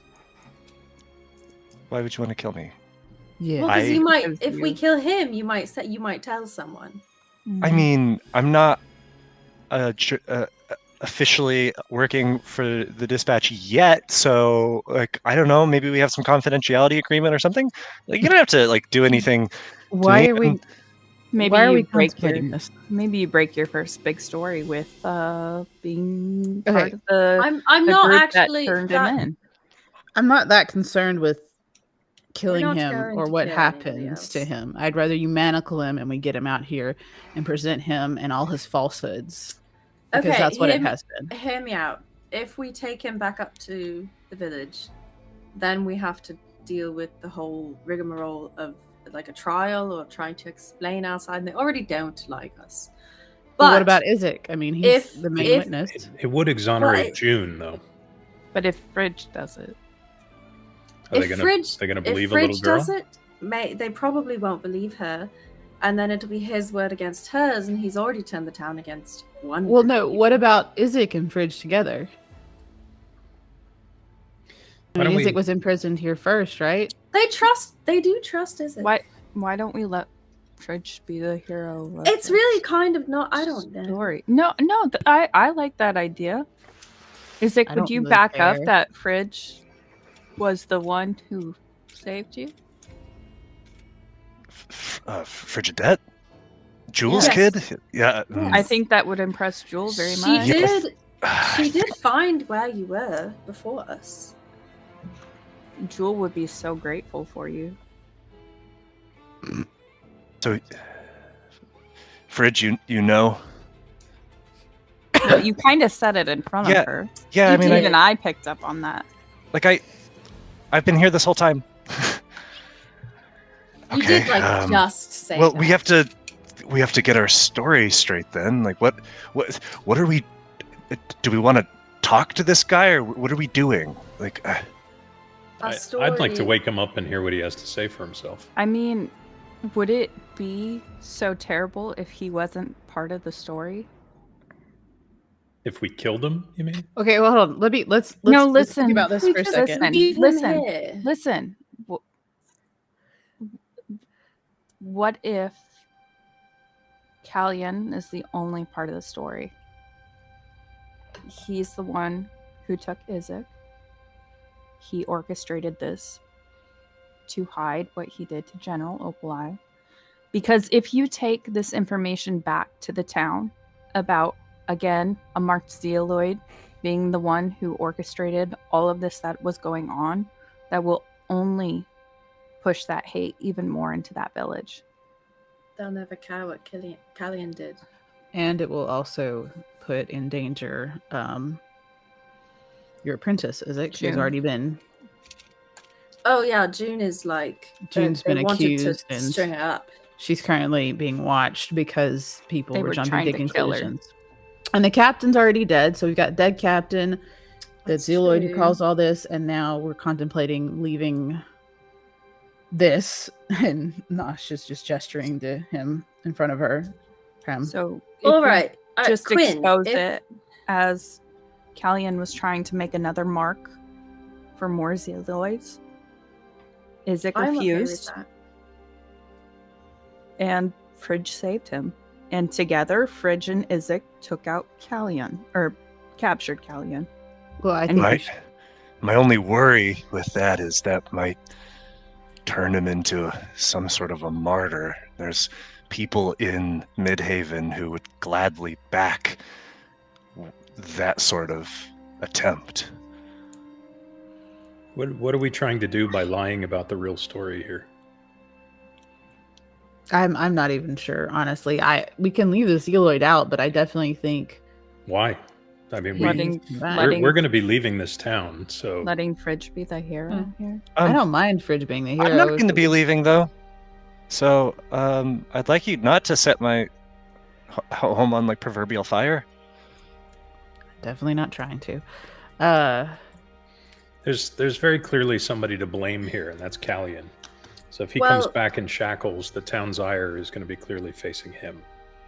Mm-hmm. June will be exonerated. Them. Well, unless he convinces them about the other Zieloid, the marked Zieloid. You've got 6. Yeah, but there won't be any proof because it'll be locked down here, and we can burn the body and get rid of that evidence. There wasn't proof that they killed Opalai, and they still did this. Well, there's no proof that they killed the captain either, but we know that the captain's dead. What? You're not understanding what I'm saying, though. The town doesn't need proof to hate Zieloids. That's very true, but nobody needs any proof to hate anybody. But if Killian goes back up to the village and spouts his story about this marked Zieloid, they won't care if it's true or not. They're going to start a witch hunt. Well, if we're there first and we tell our story with, we'll just be the first ones they hunt. How did that work last time we were there? It didn't matter what we said to the town. There was a witch hunt. Right, but we will have Isaac and Fridge with us, as well as the Bright Spark, proving everything we say is the truth. Logically, yes, but they're not operating. Your fears. Let me tell you, they're not operating on logic. They're operating on the fact that they hate Zieloids. If we go up and it's us, who they already don't trust and they already want to run out of town, and a child, and then Isaac, who's been missing for 5 days, have a story together, and then Killian, their beloved, has a different story that paints the bad guy as this Zieloid, and he's this innocent martyr, they're going to side with him. You don't know that, though. You can speculate and say that that's going to happen, but you don't. They were siding with him when he wasn't even here. They've already told us they don't believe us and they side with him. They already tried to kill June. They're not going to listen. They Well, had the point no is just information exonerating and no June. evidence, and they tried to kill June. Right, the only Zieloid there who, by her word And herself, now- says she wants to get out anyways. And So now, if we can bring Isaac back. if he simply goes up there and he says it's the Zieloids who did all this, they will kill her. I don't believe that. I don't want June believe to that's die. fair. She's a I good agree. woman. I've seen this happen before. It's very easy to start a mob, and it's very easy to play on hate. This is true, but I don't believe that that would happen if we brought all the evidence to them. The truth. Are you willing to risk June's life because of that? No, of course not. But I don't believe that it's going to happen. If anything, we get June out before then. So we just take her and make her run tail just to... Well, she was planning to leave anyway. She herself said that. No offense, Isaac, but she is contemplating just leaving because of this chaos that's happened and the hatred of Zieloids that she's experienced now firsthand. Something that used to be passive has now truly become active within the village. I wonder why. So why don't we leave Callion and the Zieloid down here, and we go up with a unified story? One that exonerates June, that gives some hope and honor to Fridge, and puts things right. Because if we come up with Callion, I agree. He's going to muddy the waters on what the story actually is. Well, like you said earlier, we'll be leaving. So, Isaac, Fridge, this is your town. This is your home. How do you want to play it? We won't have to deal with the consequences, but you will. I want to know. I want to know why. Why kill Opali? Why do any of this? Why lie for so long? So let's wake him up. I want answers. Okay. And after that, I don't know. Is I want everyone June in to this? live, and I want to live, and I want Fridge to live. I don't like that this nickname is sticking. Is everybody in this room okay with me putting him back to sleep if he doesn't comply after we wake him up? Yeah, is he still Yeah, restrained? That's fine. No. All right. Yes, he's manacled with harlows. Okay. Doesn't have any So hands. do we want to use a good berry and give him a little bit of strength, enough to wake up? Sure. I am mashing a berry into his face. Where are you plucking this berry from, Quinn? That's coming out of my deepest, a darkest ding- armpit. It's a dingle. Oh my A gosh. dingle. Dingle Perfect. That's berry. right. It's a I reach dingle. around behind me and I pull out a berry. No. Fridge, you might want to wait in the other room. You mean the other room full of water? Well, there was like a hallway. I think she should take notes. All right. That's, yeah. And she's got her notebook out. Alright. As you mash Sure. the good berry, the dingleberry, into his mouth, you see there's no intake of breath as he's a effigian, but his eyes do open, and you can see them trying to focus. And he takes sight of where he is. And he says, "Thank gods you've found me. You're here to rescue me. You've dealt with that abomination, I take it." Oh, that was very good. Right off the bat. Take care of him like you took care of Opali? So he's been talking, hey? No, not really. We figured that out before we got here. What is it that you've figured? That I'm some maniac who wanted power, or that I was on some warpath against the Zieloids, or what? You tell me. What is it that you know about Callion? No, you see, that exact question is the only reason you're awake right now. So, if you want to give us that answer, you can continue being awake, but you don't have to be. I did what I had to do. Why? Why go after your own? My own? my own was Midhaven, the people of the town, and you don't understand. Maybe you do. You were off fighting somewhere, but things were dire in Midhaven, and Opalai had a lot of ideas about the Zieloids, and she was putting us in danger. And I did not only what I had to do, but what I was told to do. I didn't want Opalai gone. I didn't, but with her around, the war was threatening to take over Midhaven. There weren't going to be nothing left.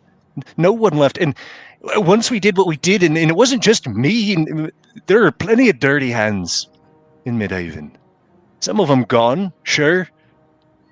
But then what I did next was an act of love.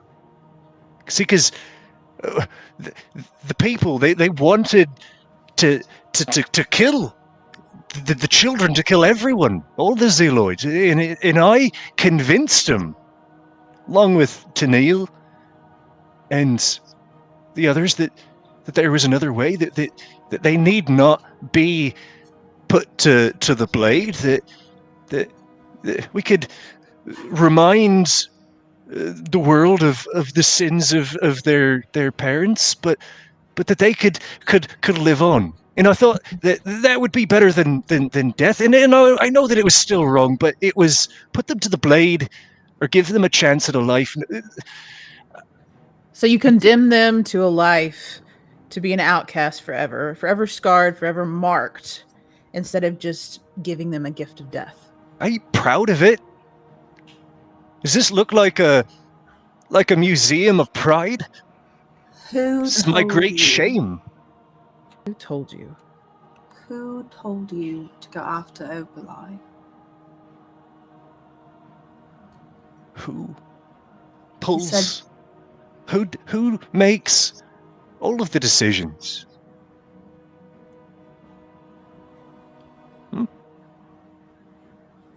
Times of war, at least.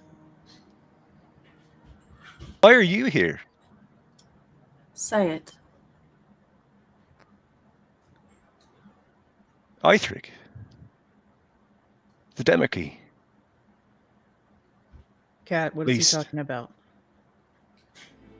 At least that's what I was made You to believe. seriously expect me to believe the Demacy sent you to kill one of their best generals? In a They war said that we that she needed. was compromising the war effort, that she was putting us in danger, that if Midhaven fell, then it'd be a steamroll on Old Homes. More lies. More of this bullshit. you've I been swear it spouting. by the stones of Midhaven, by the very rock that makes up my core, that this is true. Can I do an insight check? Yeah. Can I guide her? Mm-hmm.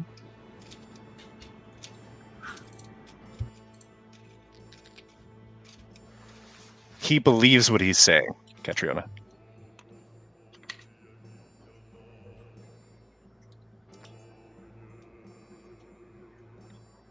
Catriona, were there internally more sides to this war than are known? There's factions in every group. True. Do you believe him? I don't know. Do you believe it's worth it to condemn another being in this whole situation? I feel like we're going to end up condemning multiple people one way or another based on the choices we make here in this room. If anybody ought to be condemned, it's me. Oh, I agree with you on that. It's eaten away at me for so long. Would you be willing to admit what you've done to the village? They To can't. publicly announce They it? can't know about Opalai. That would. Then That how would will you just ever... sow more doubt. Paint me as your villain. Sure, I took Isaac. I wanted something cruel from him. Sure. How will you ever assuage your own guilt if you won't admit what you've done? I don't need redemption. I don't think that I deserve it. So you would take it to your grave if you were to die right here, right now. That you find that in your mind, Maybe a mercy. that in your mind and the logic that you seem to have of the situation that's happening here, instead of admitting to what you've done to this village, to these people, to make their history what it is now, you would rather just wipe the slate clean for yourself and just go off and die. It's not wiping the slate clean for me. It's protecting the people that I care about. It's protecting my own race. If they knew what I knew, what I was told, then... And what were you even told? That Opali was working toward ends that were in contradiction to our side. That she was in league with those that would see it fall. See all of us fall. Was the threat of peace that extreme? That you had to take out one of your own? I was told that it was the guise of peace, but in truth that she was in league with them and sought to undermine everything, would lead them to the doorstep of the old homes. You believe this so profoundly, but what proof were you given that made you truly believe that this is what was going to happen in that situation? I was told by my superiors, and in times of war, that's what one does. We listen. Yeah, you listen to the chain of command. That's no doubt. I know that well from my father. But what did they say to you that made you so staunch in your resolve to hold this piece of information and go forward with the story that you've set within Midhaven for all these years? Precisely that Opali is in league with the enemy. She is a threat to our existence. If she is not taken asunder, then it will be the fall of all. I was directed to bring her far from the public eye, to do what I didn't want to do. She was a good woman, Opali. Did you ask her yourself? Yes. What did she tell you?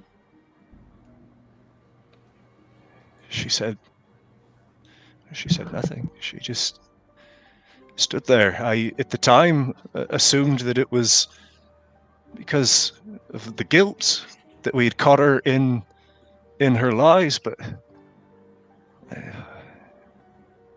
maybe it weren't so.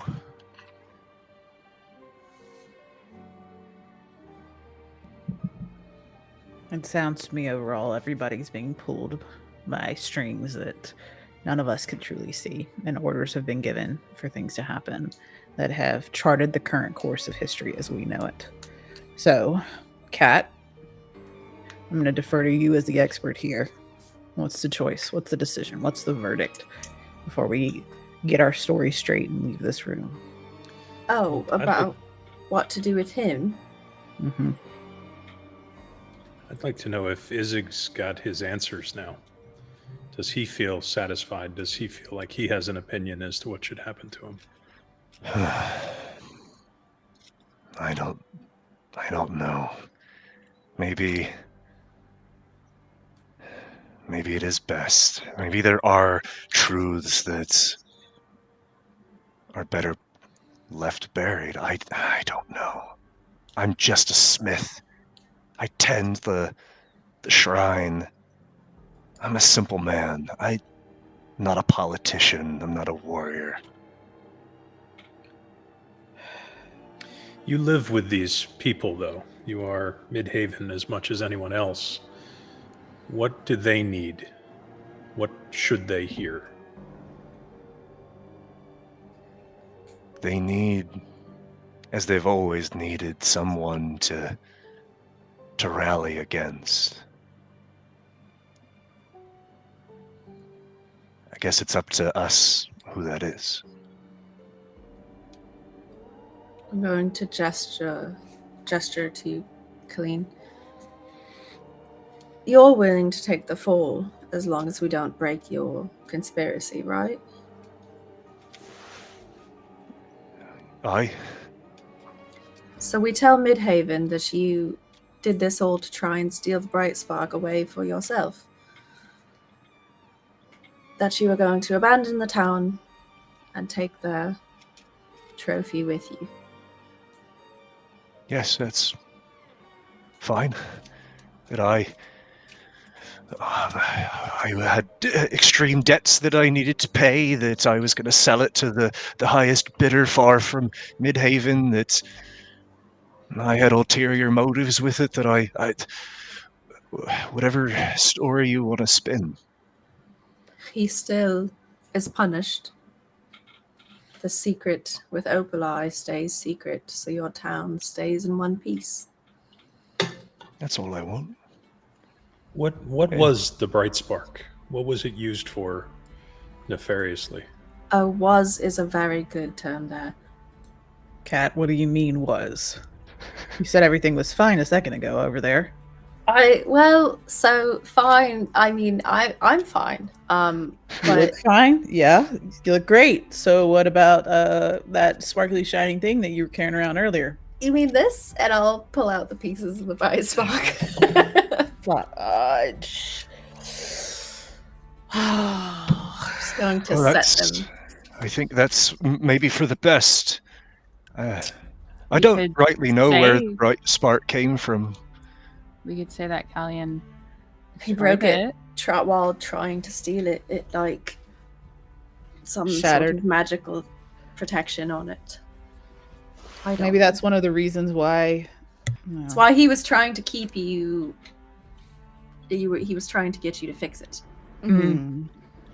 I like He that. was trying to get you to cleanse it in some way. So Well, yeah. what was it? What power Cleanse did it it. have?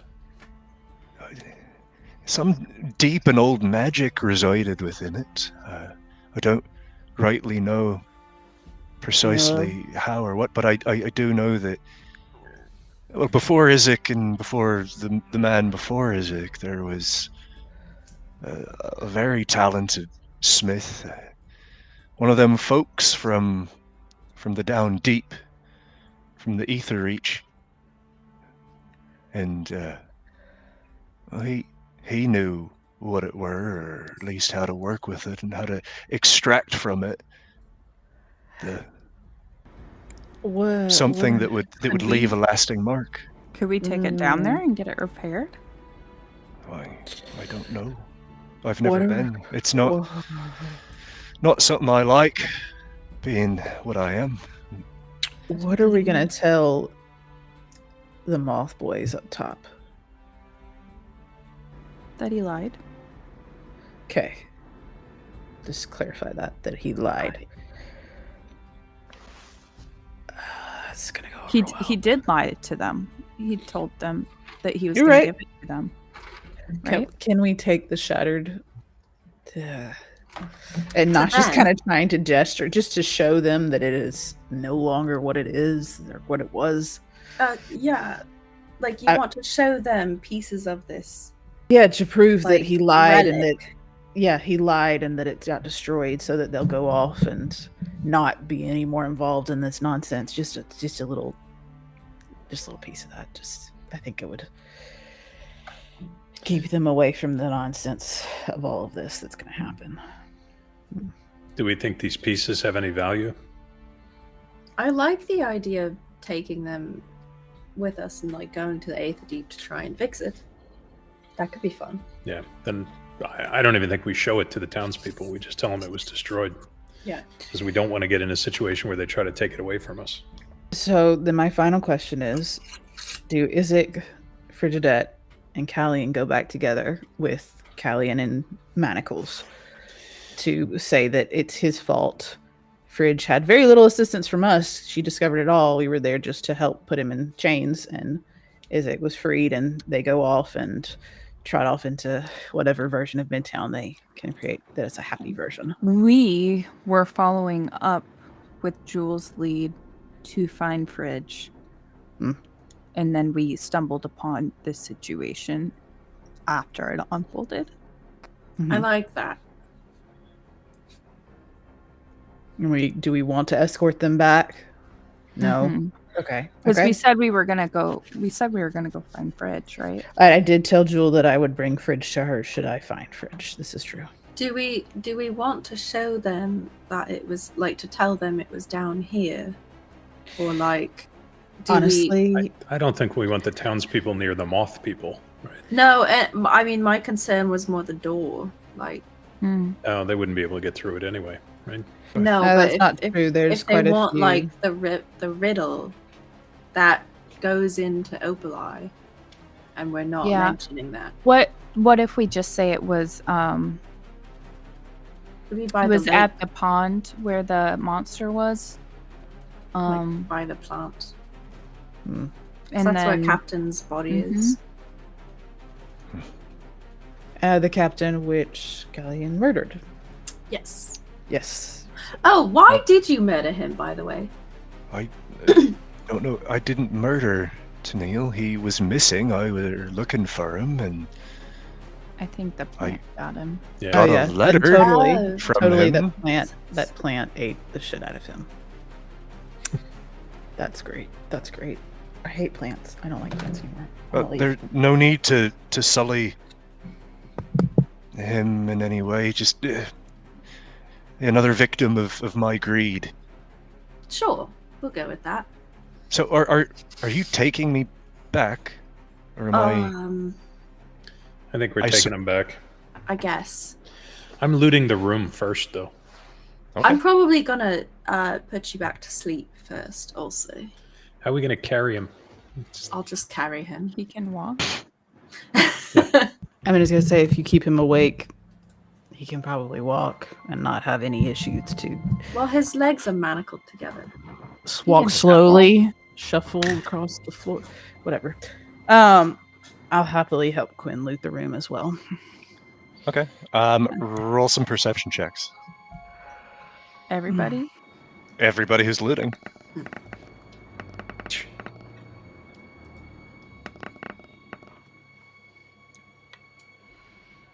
Oh, whoops. That's Hold all on. right. Well, you can let that Does ride that for you. count? Okay, thanks. even I gonna didn't have- realize I was on Raw. Moss is going to look around, too. Yeah, sure. I can do one for me just in case if you want. God. So as you're looking around the room, there are a few things that do catch your eyes. Harlow, you see a over here by Moss up at the top here. There's a map of the area that looks like it was hand drawn, but there's also a scroll with a purple wax seal that has been broken. So you see that on this table. Let's see, with a 20 for Nosh/Raw. Down here at this spot, there is a vial, and it is empty, but you notice that there is a purple band across the bottle of the neck of the bottle. There's a sigil on it that looks interesting, and as you grab it, it feels heavier than it looks like it should be. And I'm guessing that's on the table down here. Yes, down here. Go ahead and take that with me to look at it in more detail later. And Quinn, you see a pen. Is it a nice pen? It is a very nice pen, actually. I'm going to... One of those good Pocket that old-fashioned nice pen. fountain pens. Okay. I'm also going to ask Callian, where's the reward money? Ooh, that's a good question. Your safe was empty. Yes, I had emptied it when I was gathering up seeing how many marks I had when I originally presented the idea of a reward, and I just had it on me, and I don't know where he put it. It might be somewhere around here. I'll just Um, pat him down to see if it's still in his pockets. And as you're patting him down, you're not feeling anything, but Fridge is crawling around under tables, and as she gets under this table, she says, "I think I got it." Nice. And she Nice. emerges, and she's holding a sack that's filled with something clanging around. Oh, you want to make sure it's not going to explode. Explode? What are you talking about? Well, his backpack did. I don't know. I'll move towards her in case it's fire. This isn't really going to happen. And So she's in my aura. she shakes it again, and Just look inside! looks inside, and she says, "What is this?" And she reaches her hand inside and pulls out a blue shard of glass. Oh. It's That's awfully one of those pretty. are one of, don't break it. Oh, yes. Do not break it. Shake it will up, Fridge. explode. Shake it up. No. That's No. bad. And That blows up like... her eyes kind of glaze over, No. and you see her hands just holding it, and suddenly they snap. And in an instant, there is this mist that erupts around, and it seems to focus specifically around her. And in the beat of a heart, in the blink of an eye, Fridge stands stock still, frozen in place. No! Oh man. What the hell What? just... I look in the bag to see if there's more, to see if we can see what it was. And as you're looking, Don't you touch see anything. these gold pieces, but it looks like there's nothing else. That was... Okay, there's not another one in here. And I'll just, What are we- just what- set the bag on the side. Fridge, and Isaac is shaking her. Come on, this isn't funny. What do you? Come on. Ah, jeez, fuck. Oh God, what? And he strides over to Callie and just punches him straight in the face. Nice. Back to What the hell sleep. was that doing in there? I don't. That weren't me. I don't know.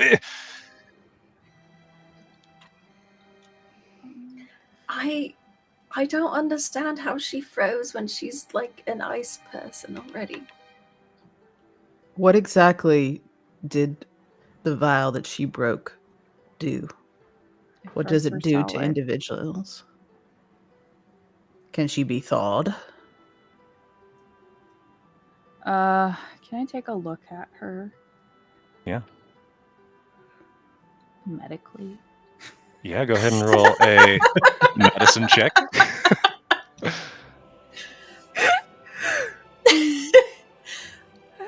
I'm gonna guide myself. Oh, that's Harlow, you see that like her skin is glistening, and even just drawing your hand close to her, it is radiating this frigid, endothermic reaction. Maybe you could thaw her, or maybe it's too late. I don't know if Harlow's ever seen somebody frozen solid. But you know, when the man snapped the fire tab and was swallowed in flames, it didn't end well for him. Can we try and wake her up and thaw her out right now?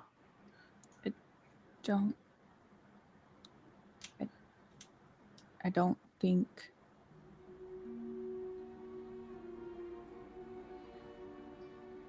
Harlow. I don't think that's possible. I've seen someone do this, but it was fire, and they were consumed by fire until nothing was left but ash. she was consumed by ice. But she is ice. I think we have to bring her back to her mother. That's a guarantee. If you take her through the water, will she just become a bigger block of ice? Do you feel how cold she is? Could Ra keep her warm? I can. Don't keep melt warm. I'll her. try. Don't don't- melt her. Don't melt her. She's solid ice. She's very cold. I think she might extinguish me. I don't think that's a good idea. Okay. This village is gonna hate us for sure. This is just a bunch of chaos. All right, now you get to stay awake because I can't carry you. I have to carry And her. All right. If we touch her, I was gonna say, can I like use I like a cloak or something so I'm not grabbing her skin? Sure. we wrap her up in a sense. And Yeah. Catriona, as you drape the cloak over, I guess, are you just wrapping her up? I guess, yeah, I'm like a burrito, so I can pick her up without touching her. Okay. And as soon as she's in your arms, suddenly, Catriona, you freeze on the spot. You feel your Oh. consciousness pull back outside of your body, and you see Catriona and Fridge, and the world itself begins to spin, whirling around you before fracturing like shattered glass. The break is silent, but it is absolute, and when the shards fall away, you are no longer in the Black Forge, no longer in Wrydgard. Catriona, you are adrift in an endless, shifting expanse. It's not a place in the way that you know. It's not like any city or space on the material plane. It is an existence, a storm without a sky, an ocean without a surface. You see flames drifting like petals on the wind. Water coils and spirals and doesn't fall.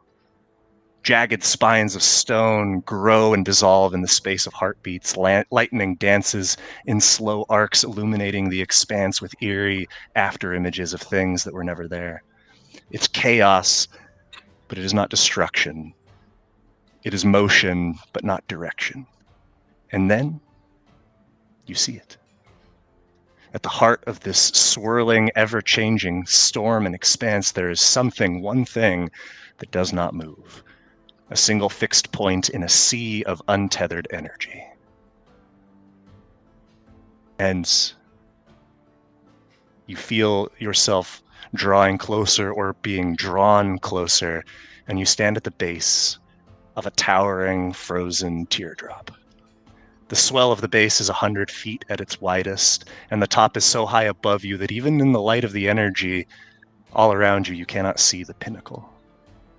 As you peer through the crystal and ice, you see, encased deep within, something unlike the rest of it, a hollow void. And then something happens that is difficult to describe. The teardrop, as if it were a tremendous eye, the void, its pupil, blinks. And as it does, you see the void tremble and pulse. Deep within, what do you do? Am I getting like intriguing feelings about this, or am I getting like evil fuck off feelings from Oh, this? absolutely.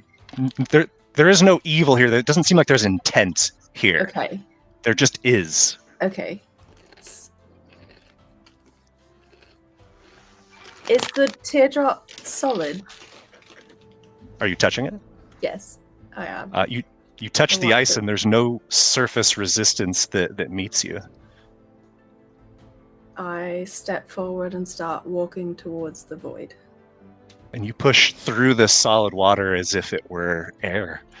All the while, the pulsing of this void seems to beckon you.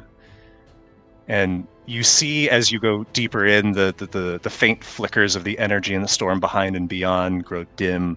And soon, it's all a little more than just distant, muted hum and haze. But meanwhile, the void before you grows large, and a thrumming sound joins it as this pulsation is now tangible. It stands before you, this undulating core of this massive glacier, ebbing and flowing, advancing and retreating. Up close, it becomes difficult to maintain your gaze. Your eyes begin to itch. Every ounce of you fights to pull your face away. And this time, though, it is you who blinks. And in that fraction of a second that your eyes were closed, the ice is gone, and in its place is a pillar of solid flames. A second blink and the flames are rock encasing you. A roiling storm cloud, a rippling oceanic wave, a beacon of light, a blanket of shadow, each time different, and yet somehow in its essence, in its core, all the very same. What do you do?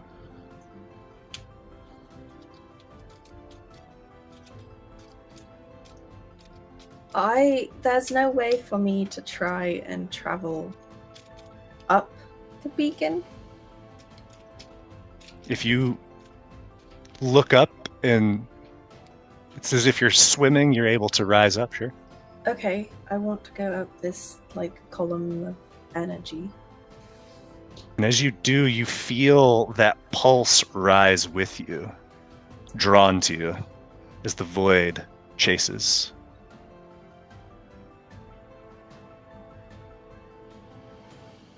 Okay.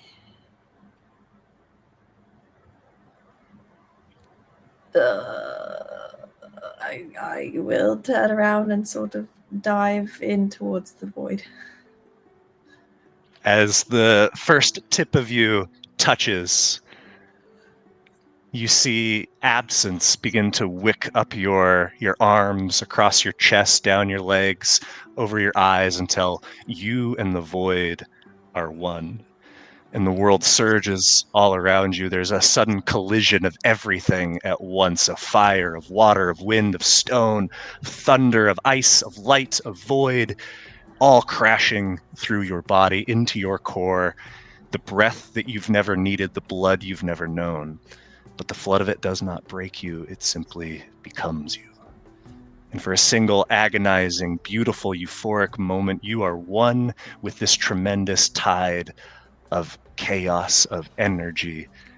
You have no body, for you are all things. You are flame, you are stone, you are water, you are lightning, you are the tide, and the tide is you. And then, after a lifetime, a second, it stops. The glass of the world again fractures. You see cracks form across its surface, held together momentarily by something unseen but felt in your core. And then a single whispering word reverberates in your mind. A voice you will not soon forget, a voice that is yours and the world's and no one's, a voice that is intimate and strange and ineffable.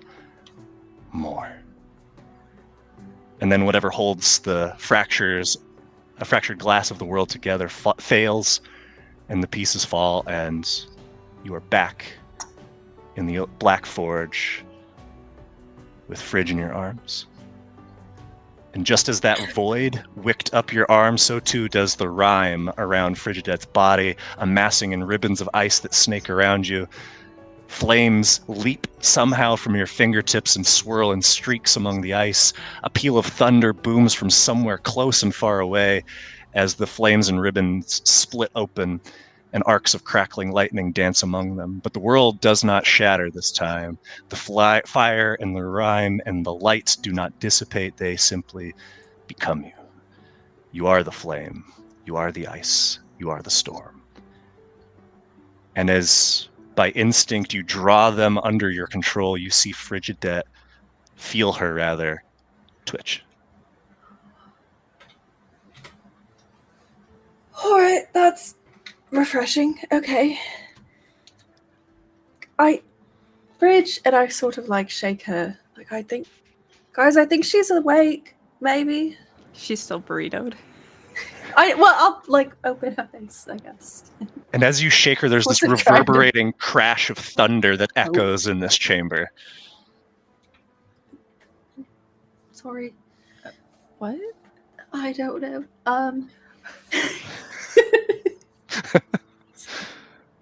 What exactly are you doing to her right now?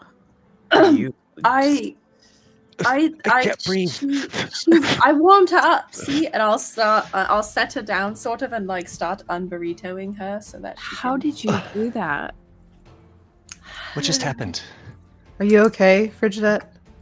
Are you and I'll like pat her down and like check like all your limbs together. And see, like little sparks are like Mhm. emanating from your fingertips. Nothing harmful, but certainly new. As you speak, there's little bits of fire that leap from your mouth.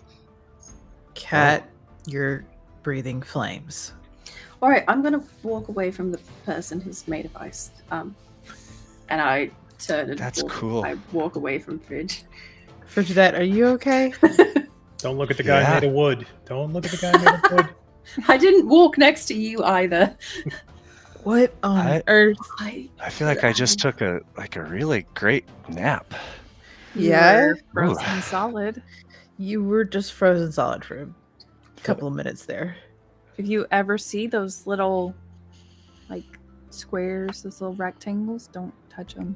Don't touch. Don't break. Don't just leave it where it is, wherever you find it. Don't even look at it. Little squares of glass? Yeah. Yes. What do you... Like the things that he was throwing earlier? Yes. Yes. Exactly like that. I say like over my shoulder. I wouldn't mess with those. That seems crazy. You just did mess with one. It was just a different color, and it seemed to draw you right in.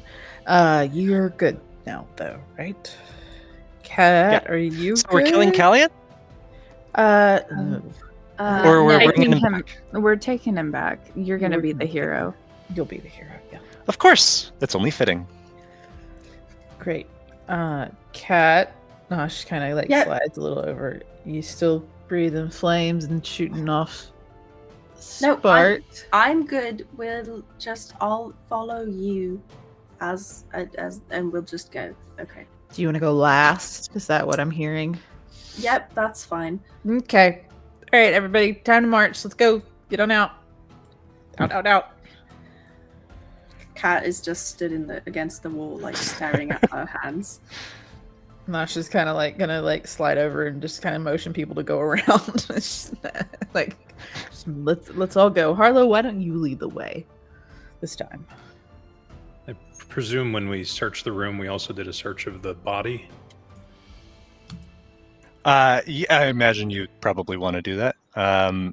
In searching the body, you would find 2 more of these tabs, one yellow and one blue, as well as Please I'm don't gonna touch those. hand those over to Catriona. There you go. Okay. Yeah. Please don't touch those. and there's also another 60 old marks. Nice. Okay. Hell yeah. So do we know how many gold marks are in the bag? That's Fridge's bag. That is not Fridge's bag. She found it. You took it from I- her when she It froze. did, you do realize that. technically Well, like I'll kill make you a her. deal. If I'm the hero, then you all can keep the. I'll take a 5 mark finder's fee. Yes, ma'am. Look. What if we give Fridge the 60 that we found on his body, and we How take about the we 200 keep the gold? reward? Whoa. I think Hey, I think the settle, little girl settle, is hey, good settle, with her 5 All right. marks. settle I'm gone. down. You guys have fun Settle deciding down. that. Bye, guys. I'm going back up to the top. I can't deal with you. Can we idiots give her involved. 10 at least? Yes. I'm done. Come on, Fridge. If you want to come, I'm Give her leaving. 10. Cat, Let's I'll go see with you this up hero's there, Mom. perception. That gives us an even 250, and I'm then done. she gets I'm 10. totally done. Is there Was it 200 in the bag? Yeah. I was 260 in the bag, 260 Oh. and then an additional 60? so 320. If you're giving her 5, 315. Give Can you bring give Naj her, up? give her Naj? 20, and we take 300. How about that? Is there a There we new go. tab for party on this? We're never going to see this kid again, and she's a brat. I'm Well, done. like, Hey, she I'm, also I'm voting we like, give her 5, All right, which is what all we right. asked for. Just settle down, loot goblins. Nick, is there a party loot tab on this new sheet? I don't think there is. So we can designate who we want to keep hold of the party loot. Well, clearly is the gone, by the smartest way. among us. Nosh is that should totally go by gone. Intelligence. I would disagree. The strongest 100% among across us. the board. So Nick, I have the blue and the yellow glass tabs that were on his person. Quinn gave me those two. Okay. I will put those in your inventory then. I'm not trying to take your money, Quinn. I just think that it's just her and her mum, and her mum has to work all the time. I think a little bit of money would be helpful. Well, if you want to give her money from your share, that's fine. What? Did the moth How much boys is my vanish? share? Did I miss something? Did they run away? They weren't there when you went up. Sorry. Okay. They had left. Cowards. All right. So is the group then making their way back to Midhaven? Yes. Yes. Okay. I think now would be a good time to take a break then. All right. Be right back.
And we are back. As you rise through the ruins, you see Nosh searching but finding no signs of the Lunari, perhaps scared off or simply in hiding. Their heaven sent no more. And you make your way, this strange procession, back to Midhaven. You know you still have time before those 6 hours were up. And as you reach the edge, the east end of town, not to be confused with the East End, the tavern. You see that those individuals that were waiting are still there, but at the sight of Isaac and Callian, the sort of the vibe quickly shifts. So let's talk about what it is you all do. I would think we would want Isaac to take the lead talking to people and let him spin his story, and we are just background because we know they don't like us. Okay. Everybody roll a performance check just to see, or deception, your choice.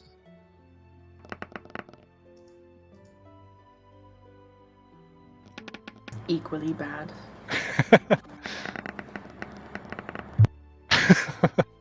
Okay. Well, as a group, you've passed, and so Isaac launches into the tale that you all have concocted of Callian's villainy, and there's no mention of the Zieloids. And Callian kind of just sits through this silently as you all add details, and finally, when he is asked to speak for himself, he just stands and says, "Every word of it's true, and I'd do it again, I'd do it 1,000 times, because the simple fact of it is, I'm better than all of you. I am Midhaven. You're nothing without me, so good luck. I accept whatever piteous justice you decide to mete out." And the townsfolk turn to you all and seem to be waiting. Whoa. So what do we do with him?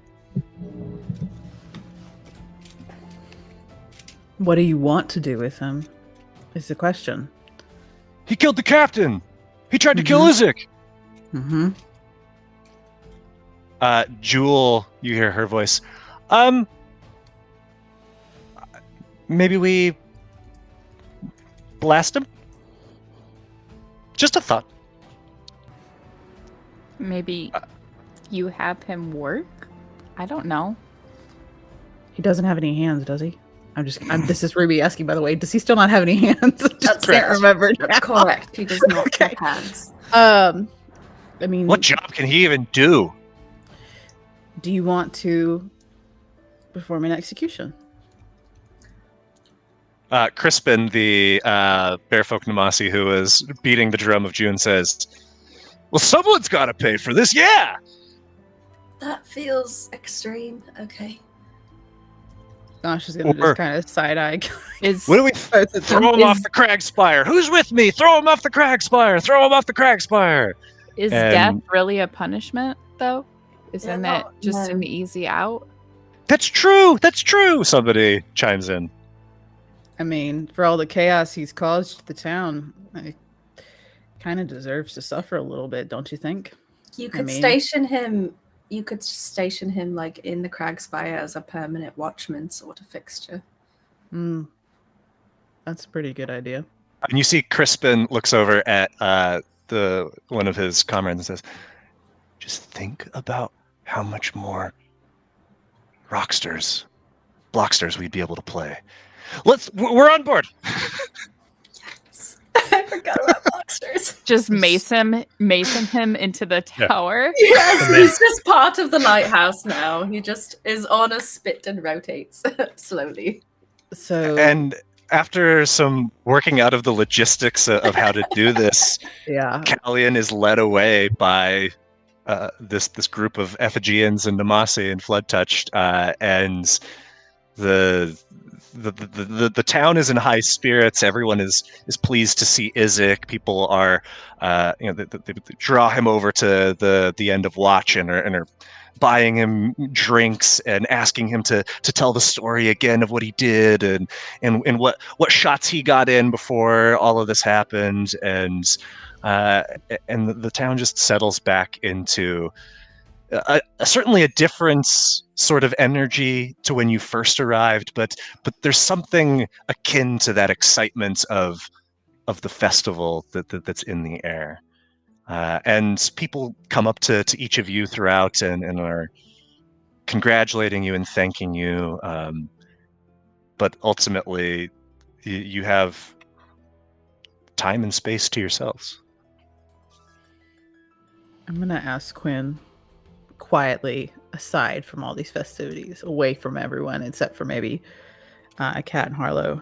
Hey, are you gonna return / give back that shiny looking glove you acquired, or are you gonna hold on to that, you think? No, they don't need it anymore. The bright spark's gone. I was just thinking the same thing.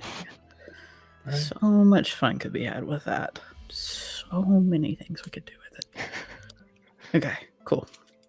I got some ideas. Next town. All right, so who wants to go get drunk? I would love to go cook a good meal and then have a couple of good drinks. I don't think I've ever gotten drunk. I want to hang with yeah. Carl. Carl, Okay, but you have All to right. get your own drinks. yeah, because she's not gonna. That's on you, man. You guys hungry? Well, Not would you really. two Not like really. something I could though to try? I'm pretty starving, actually. Moss is hungry. Well, Ra, you're always hungry. So Moss, Oh. Quinn, Ra, Harlow, Kat, you want to try something? I'm pretty good. Can we split one? Yeah, that way you don't have to both eat it. And if you don't finish it, just give it to Ra. He is an endless hole. No comment. That's He's a true. resilient mature. endless hole. Got it in one. Yep. He acknowledges it too, 100%. Anyways, I'm going to head to the kitchen, whip up some good stuff for all the folks here, and then I'll get you guys something special. I'll be back, and then I'm going to get drunk and then pass out and take a long nap. You all spend a very well-deserved night of revelry. Quinn, you're every so often you're able to get like a lucid moment out of Carl, and you learn just the slightest bit of information about him. Navarra is constantly bringing you brown ales. Your cup is never low, and Nosh, you prepare this beautiful, delicious, veritable feast for your friends and the folks in the tavern. Catriona, they're serving pebble shots, and pretty soon you have a very healthy buzz going on. Harlow, did you have any drinks the last time you were here? No. I want to play Blocksters, though. And you see there are some young Namasi that are playing at a table, and you're able to join them and just roll a d20. We'll see how your Blockster does. Yeah, you're cleaning up with your Blockster. I'm beating children. You're beating kids, and like at first they're kind of cool with it, but then after like the fifth loss in a row, they're come on, let's go play somewhere else.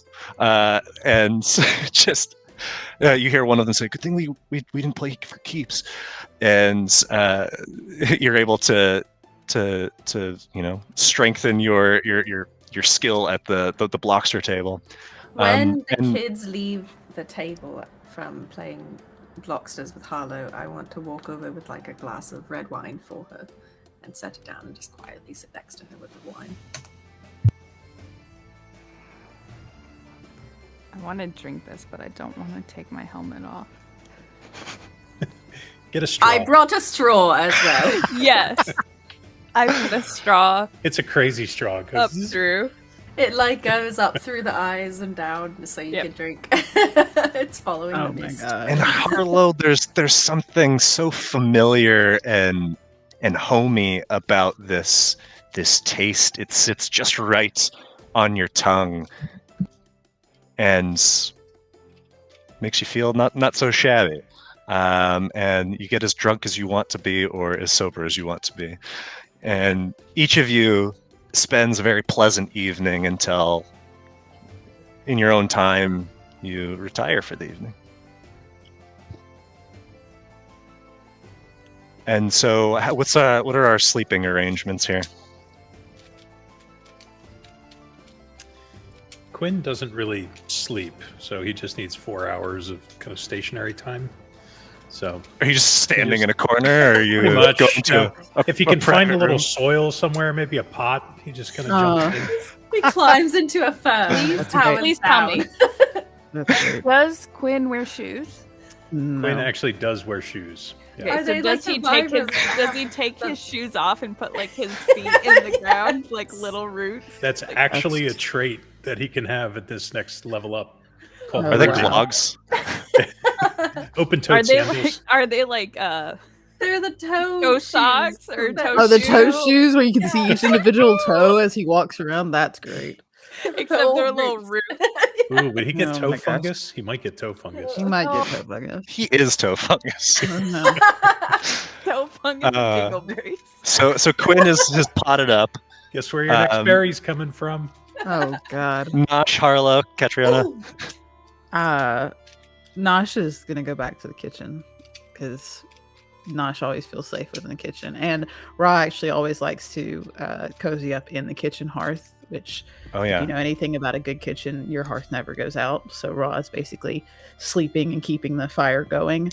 But Nosh will like either be behind some barrels or kind of in the pantry, like curled up on sacks of flour or grain, and is just made like a little bed. And it is curled up, tail wrapped around him, his nose covering it, and just out. Completely out. Just like a ball, a fluff ball of a fox. And He looks fall mostly like a fox. into a very well earned sleep. Hmm. What about you, Harlow, Catriona?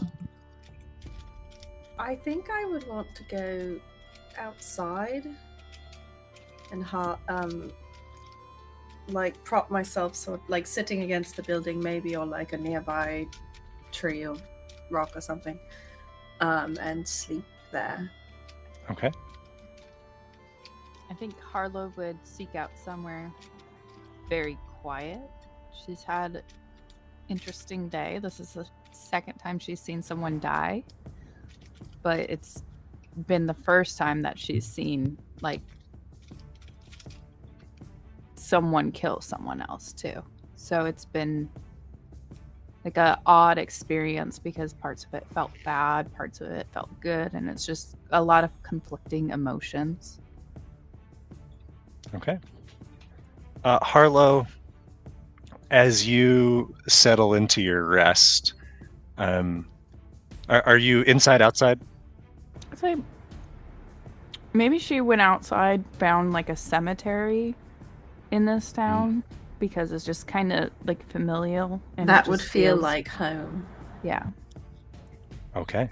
Harlow, as you settle in, and you feel sleep calling to you, there's a sudden sensation that washes over you, that storm rises up again in the back of your mind and just is hanging as a slow, steady thrum. And as you look around you in the distance, you see, again, a light. Always lights in the distance.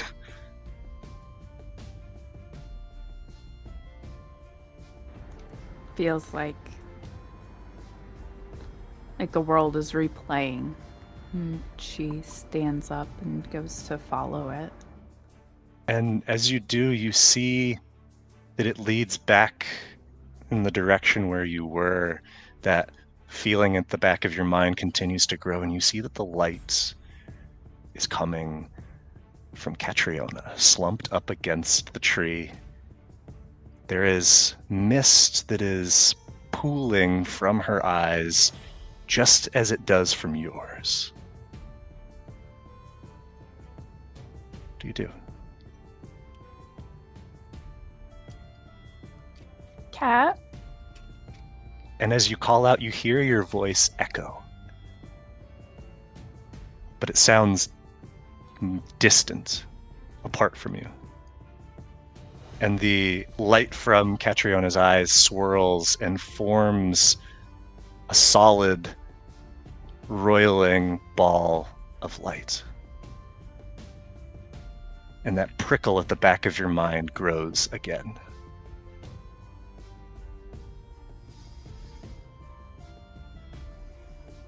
I'm gonna slowly walk closer. You start to feel static ripple through the air around you, a charge creeping across your skin, and a taste of iron overwhelming.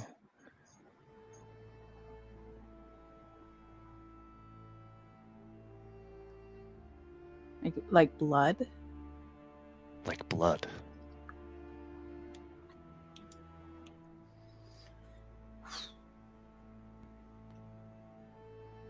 I'm gonna fight like the knot in my stomach and keep walking forward.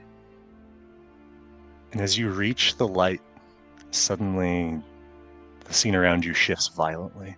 You stand in an ancient, crumbling village. The once proud stone structures now rotted and fallen. The air is thick with silence, save for a faint echo of whispering voices and the rumbling peals of distant thunder. And as you walk among the ruins, still stone figures stand all around, their arms outstretched to you in supplication, their faces twisted in agony and sorrow. As you reach out to the nearest, you see your own stony hands grace their face, and suddenly scarlet ichor pours from its eyes and mouth, pooling on the ground. The figure crumbles to dust around your hands, as does the next, and each thereafter, the pool of blood and dust rising to your waist. As you turn your face to the sky, it ruptures, crackling arcs of lightning racing down in slow motion until they caress the tips of your fingers, snaking down your arms and chest until you are consumed by light. And in a flash, you are back, and you feel the fear in that light join you.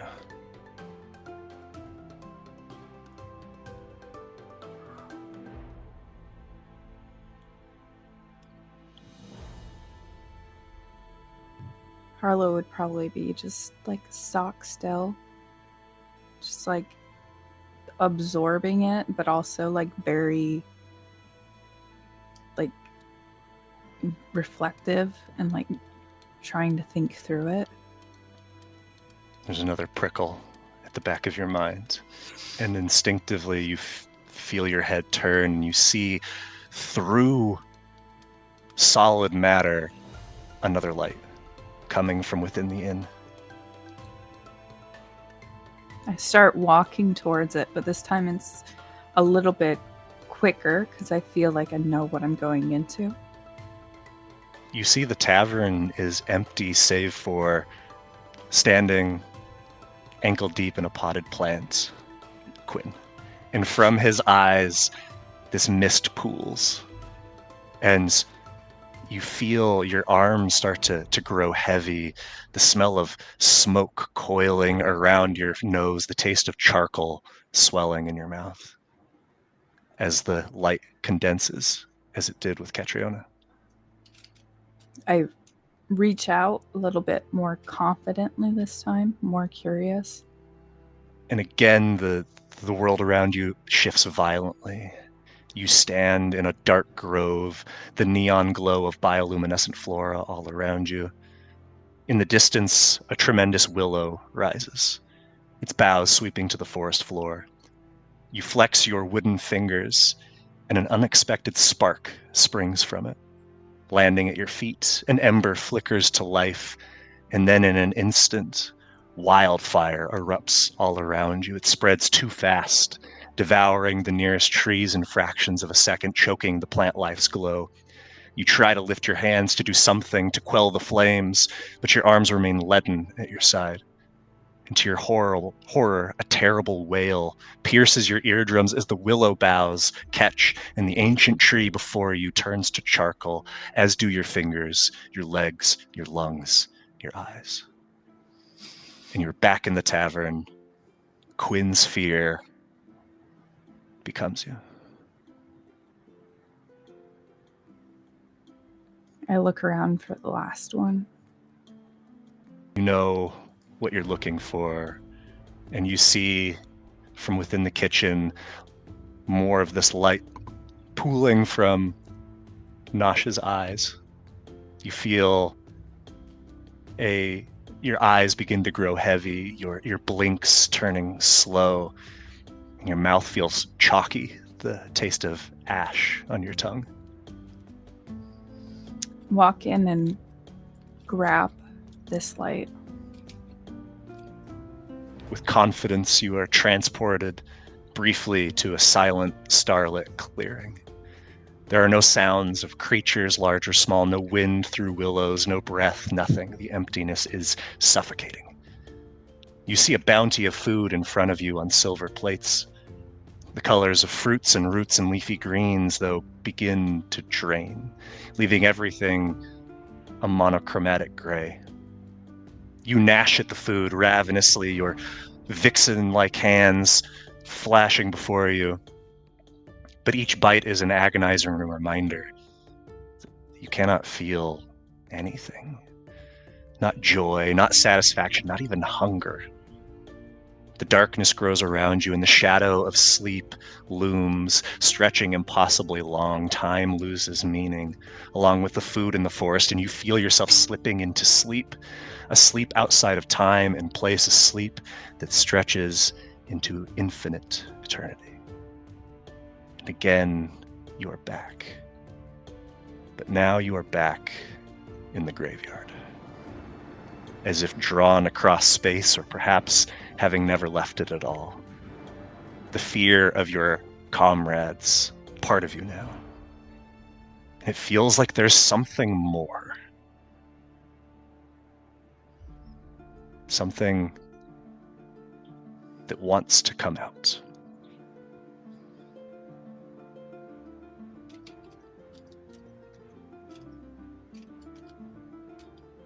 As I did like earlier in the day, I kind of just lay my arms at my sides and I just let my body relax and I just let it pour out of me.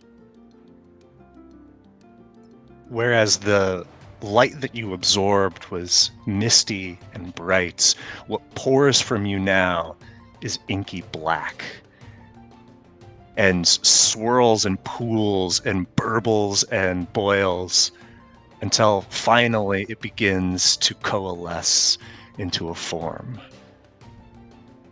A shape of nightmares, of shadows, of fear itself. A totem. What form does this nightmare take? Probably the most intense thing Harlow had seen after waking, the man who engulfed himself in flames. And you see sitting there, cross-legged, fire billowing all around him, black flames, eyes that stare unseeing at you, and a wide grin opens up amongst the shadow. And as soon as it does, you see it reaches a hand out toward you. Reach out my hand and I take his. And you feel that storm that has been growing in your head reach this crescendo as you feel the very fear of the earth racing through your fingertips. Fear is no longer your master, you are its, Harlow. And now it's a matter of, what will you do with it? You see the black form swirls and dissipates, and you are left alone in the cool calm of the graveyard. Time for a cozy sleep. Time for a cozy sleep. Nothing to be afraid of. Nosh, back in the kitchen. You've knocked off pretty quickly here, and you have a complicated relationship with sleep, to say the least. Mm-hmm. But this sleep comes to you so quickly, and with it comes the comfort of home. You are back in your den in your timber shade. Mm-hmm. And there is a buzz all around you in the living room, the warmth of the hearth, something cooking in the kitchen, the soft textures of this well-loved and well-worn furniture. There's so much history that you have in this home, but something feels all a bit too perfect about it, too kind of glazed and glossed over, the edges too smoothed out, like it's a photocopy of the space and not the space itself. And the light seems unnaturally soft, a golden hue that makes it feel all too still, like it's frozen in a moment that is both endless and static. And you notice that despite the fact that you heard the buzz of activity of people, your family is not here. You hear them, maybe they're just in another room, muted and distant, their voices barely reaching you, muffled by something. But each door you open reveals no one. You are alone. What would Nosh do? I would search the den. I would search each room, everyone looking for. I know exactly where each cousin or my mother resides, where any family member is, and I'd find myself in the kitchen. And finally, when not finding anyone, I would go outside. As you approach the door, you hear a voice call your name, soft and melodic. It sounds familiar, yet also alien. It's the voice of someone who knows you deeply, but whose presence is too abstract to place. Nosh, It's time. And as you exit your den, the darkness of the night around you, you feel yourself experiencing in the manner of dreams, the world shifting around you, your mind filling in the gaps of how you got from point A to point B, and you are back in the clearing where you saw your cousin sent away, voiceless. But in the clearing tonight, there is no gathering. There is merely a table that stretches from one end to the other, several feet wide, and replete with all manner of glittering silver dishes, on which is piled high a bounteous banquet. There's a chair pulled aside at the near end of the table, and before you even know what you're doing, you are sitting at this table with food all in front of you. The smell of it wafts to your nose and it's tantalizing. You didn't make this, did you? But yet it smells so familiar. It has your brand. You feel a rumble in your stomach. What do you do? I'm probably not going to actually take a bite. I'm probably going to be looking at it, examining the closest dishes to me, trying to figure out, well, what are these dishes? What are they made of? What's in them? I'm going to take deeper breaths, bringing dishes closer, trying to identify what they're made of, what they have in them. Why is this feast here is going to be a passing thought that almost seems to fade away as I just continue to try and study these dishes. And eventually, after, contemplating and looking and examining textures and different colors within them, I would taste just like one simple taste of it. When you see chefs in the kitchen dip a spoon in to taste a flavor, put the spoon in the sink, continue to add to whatever they're making. That's kind of what Nosh does with the different dishes that are in front of him. Just quick taste, trying to figure out and identify what's in front of him. And the first taste, as it reaches your lips, it is exquisite. The perfect balance of salt, fat, acid, heat. A bite that makes you want to weep. So powerful it is. But what it is you're eating, you can't place it. And there's something hollow to it, dissatisfying. It's not filling you. It's not sticking to your ribs. And each that you sample leaves you feeling similarly. Delicious, exquisite, refined, yet ultimately empty. And as you look across this stretch of food 50 feet ahead of you, at the opposite end of the table, you see you are not alone. In the chair at the far end, a figure stares at you. Their form is ineffable. They sit at the edge of the banquet like a shadow, yet their presence seems to radiate with an unearthly aura. They seem to be dressed in robes that flow about them as if underwater, glimmering silver, rippling like liquid lights. As you stare, the figure seems vague. Their outline seems to shift and disappear, but their eyes, if they can even be called eyes, shine with pale silver light. They don't move, yet it feels somehow as if they are constantly in motion. And they speak softly. It's not coming from them, it seems, but coming directly from within you. Nosh, do you see it now? Do you feel it?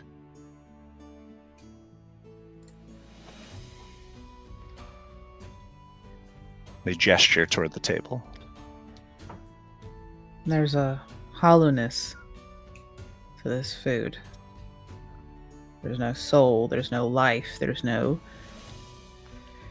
breath that when you eat this will fill you and fulfill you. It's missing. And as you say that, you see that the food begins to shift. The items blur and flicker, distorting and warping like a cruel funhouse mirror, and some of it turns to sludge, others to ash, and ultimately leaving nothing but empty silver plates, reflecting a crescent moon above you. The feast is, as you said, hollow. It's become a lie, an offering of false comfort. You don't know how true you are. The truth, Nosh, is all of it is hollow. You seek that which is hollow. You are not meant to hunger, though, Nosh. Nothing here will sate you. You are not meant to suffer. Yet suffer you do.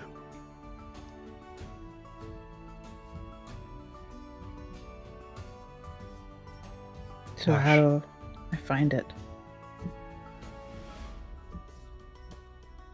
You seek that which will forever elude you.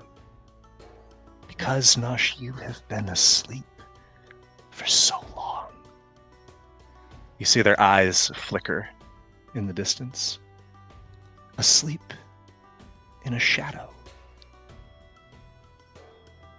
And as you feel yourself begin to formulate your next question, the words kind of freeze on your lips, so your tongue twists and knots and swells, and you're unable to produce anything. You see that the figure seems to grow, their presence at least expanding, stretching across the edges of the tables towards you. And it seems as if that silver radiance is pulsing in time with your own heartbeat, syncing with you. It's time, Nosh. It's time to be free. Time like those who came before you. All you have to do is wake up. And they snap their fingers. And Nosh, you stir in your sleep, lick your lips, and fall back into a deep, deep sleep. Are you sure I don't jerk awake? At this point, no. Too tired. Just gonna sleep. Quinn, you have been potted now for several hours. You see in your muted state here that people have come and gone, and the bar has emptied. The lights are off, except for one. The last lights at a table across the way. And you see an individual that you don't recall having seen earlier in the festivities.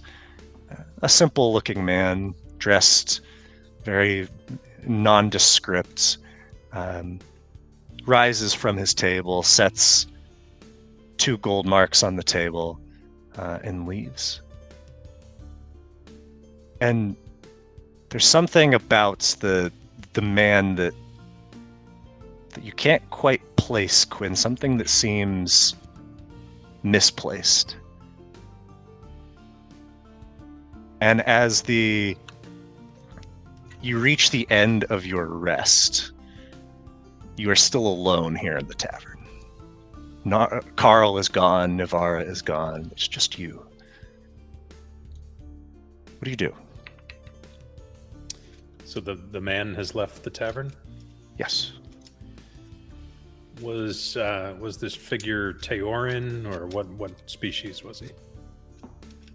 By your reckoning, Quinn, he looked flood-touched, but he didn't have the typical magical affectations, the flowing hair, the bright eyes.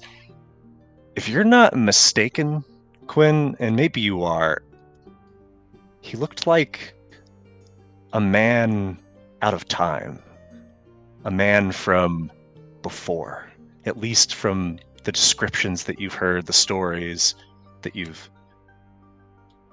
been told. And how long ago did he leave? Seconds. Okay. I'm going to see if I can follow him. But kind of sticking to the shadows, I'll have Moss actually fly a bit high and see if she can, get a peek at where he's actually headed. As you reach the door and look outside, you hear a thud behind you. Behind me, within the tavern? Yes. I turn around and take a look. The sound came from the man's table, and you see lying on the grounds, open, is a book. Okay, I go over and investigate the book. As you flip through the pages, it seems to just be filled with some esoteric nonsense, some sigils or symbols or runes that mean nothing to you. And each page more indecipherable than the last. But as the longer you stare, they seem to shift, move about and dance across the page, rearrange themselves, and suddenly you see them come into full focus. The page before you reveals a passage in handwriting that appears as if it were placed there with great care and meticulous attention to each loop and whirl. And it reads, "Ah, Quinn, you found me. But did you truly seek me, or did I call to you first? Look and see how you shape the world. An image, a shift, a flicker. But what of the form beneath it all? A thing that wears 1,000 faces and no face at all. Do you understand it, or are you like all the others, mesmerized by the surface, never grasping the depths? The illusion is not the trick, Quinn. The trick is believing the world is not the trick. You seek answers to what you would hope the world to be. But what you fail to recognize is that what you see, what you create, is it illusion? Is it not real? Does it remain when the light shifts? Oh no. Can it last, though? Or does it dissolve as soon as the sun rises? Could you hold it there like a memory? And if you could, is it not the greatest truth? Not illusion, but truth, clothed in light? And if you could you then not make the world as you wish it to be? Or at least the ends that you wish to meet? I have cast my shadow across countless minds, and yet still I remain untethered. My reflection mirrors only what you wish to see, and still I remain. I offer no answers to you, Quinn, only the space to ask. So, ask. And there is no signature. So I draw a pen from my pack, and is there enough room on the page to write? There is. Is this the right path? You write and you see that the symbols, including what you wrote, shift again. and you see before you, again, I offer no answers, just the space to ask. Perhaps I misjudged you. Perhaps you do not have the requisite desire, the requisite skill, the requisite heart. But perhaps I'm wrong. Would you humor me, Quinn? Would you cast something for me? An illusion, one that echoes your deepest want, your truest wish, because that is more powerful than a question. That is more powerful than words on a page.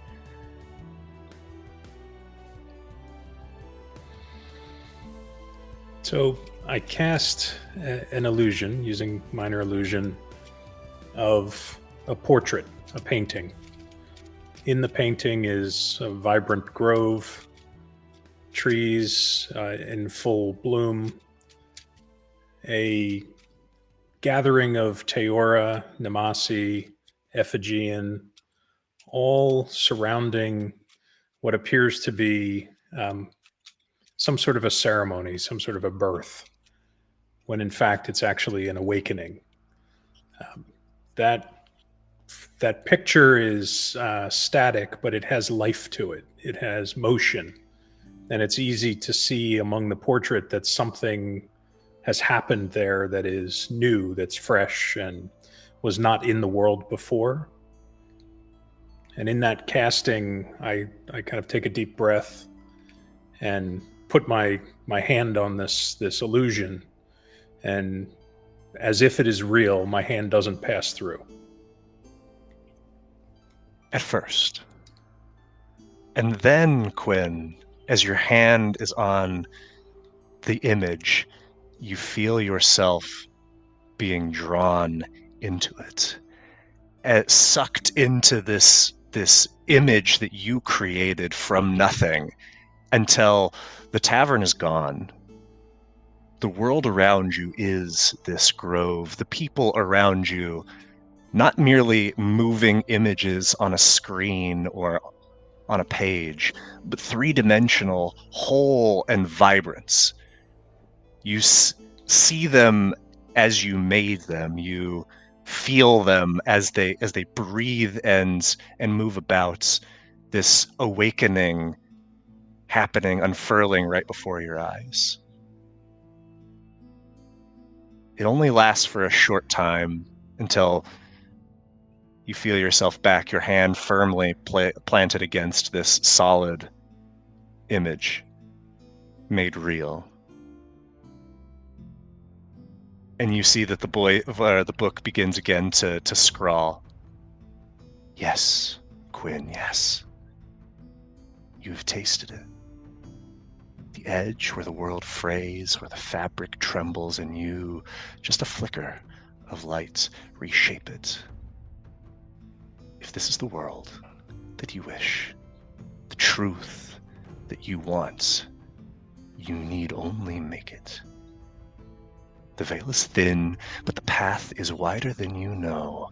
A flick of thought, a ripple in the surface, the world becomes what you say. Yes! Is it truly what you say? Can you shape what is not, or is it merely waiting to be seen? Quinn, the power is there. You must simply seize it. It bends not to the hand, but to the thought behind the hand. But beware. You can, like others before you, become consumed. Not all things should be seen, not all things should be known. You stand at the edge, Quinn. A choice waits before you, silent, heavy, and real. Will you make what is unseen stand before you? Will you bind what is not yet true and call it your own, or will the weight of your creation shatter you in the trying? I'm not here to teach, Quinn, just as none taught me. I am here to see if you can look deeper, further than the edge. And if you do, perhaps you will learn what I truly seek. Or perhaps you will learn what it means to be lost in your own mind. Only time will tell. The book crumbles to ash that blooms into flowers that take off into flight as birds and is gone. The only trace that remains is the painting that you created, rigid and firm in your hands.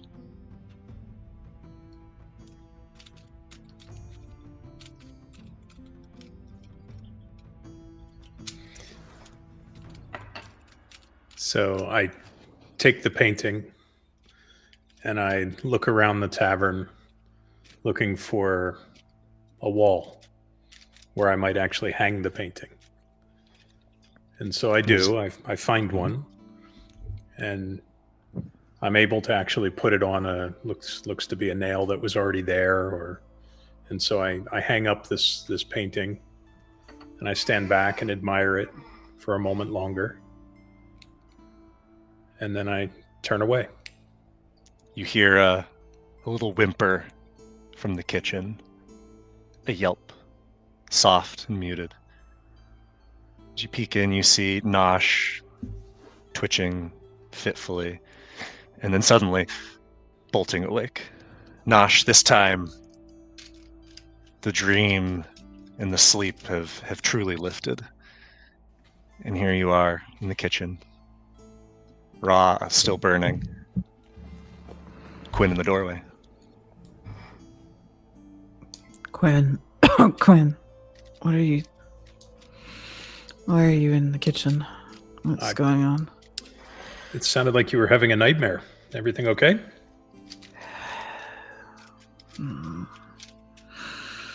It's so hard sometimes to sleep. So hard to think that I will wake. That's all. Nothing to be worried about. I'll shake it off with breakfast. And Nosh, as you say that, though you are awake, your eyes perceiving everything in front of you, you hear that voice again, loud and clear, ringing in your ears. Nosh, wake up.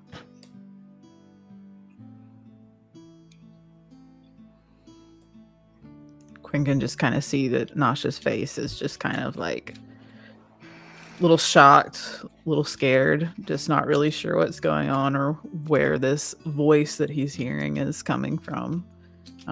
Though Quinn doesn't realize that's what's happening. He just kind of sees fear flashing across Nosh's face for a second.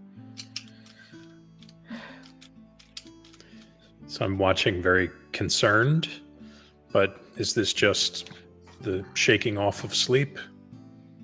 Doesn't look terribly worrisome, but I'm certainly going to stand watch. Let me just wake up. Hey Quinn? It's Yeah. gonna be really random. Could you hit me real quick? Just smack me in the face real fast. Just need you to wake me up. Just... You don't have to ask me twice. Oh, you're an ass. Did you just ask the pot man for a hit? Yeah, I did. I did, and he gave me the wrong kind. I went down. Thank you, you dick. You're not hit that hard. Oh, my teeth rattling. Okay, I'm awake. I think. Yeah, you're awake. We're awake. Ra. Yeah. Ooh la la. La la. I'm hungry. I'm gonna go scavenge. Okay, I'm going to make some breakfast. What was that? And Craziness? you soon all wake up in your own time. Catriona, this wonderful rest beneath the sky and the stars. As you wake, it's as if waking from like with a bolt of lightning shooting through you, and you feel rested. But more than that, you feel that charge that lingered from before, and if there was any doubt in you that it was going to fade after resting, that is quickly disabused as you feel that energy within you, as if you could just call it to you at a moment's notice.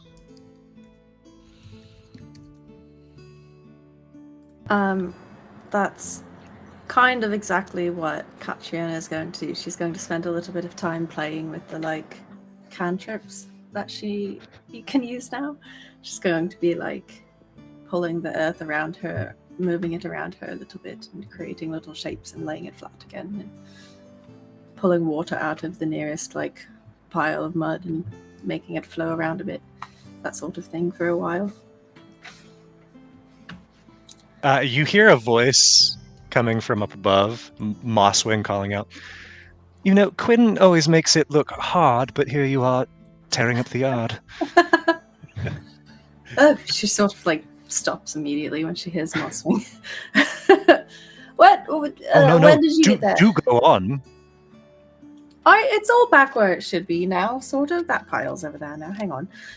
And set it all flat again, Oh. and then... This is here and that is there. I really couldn't care.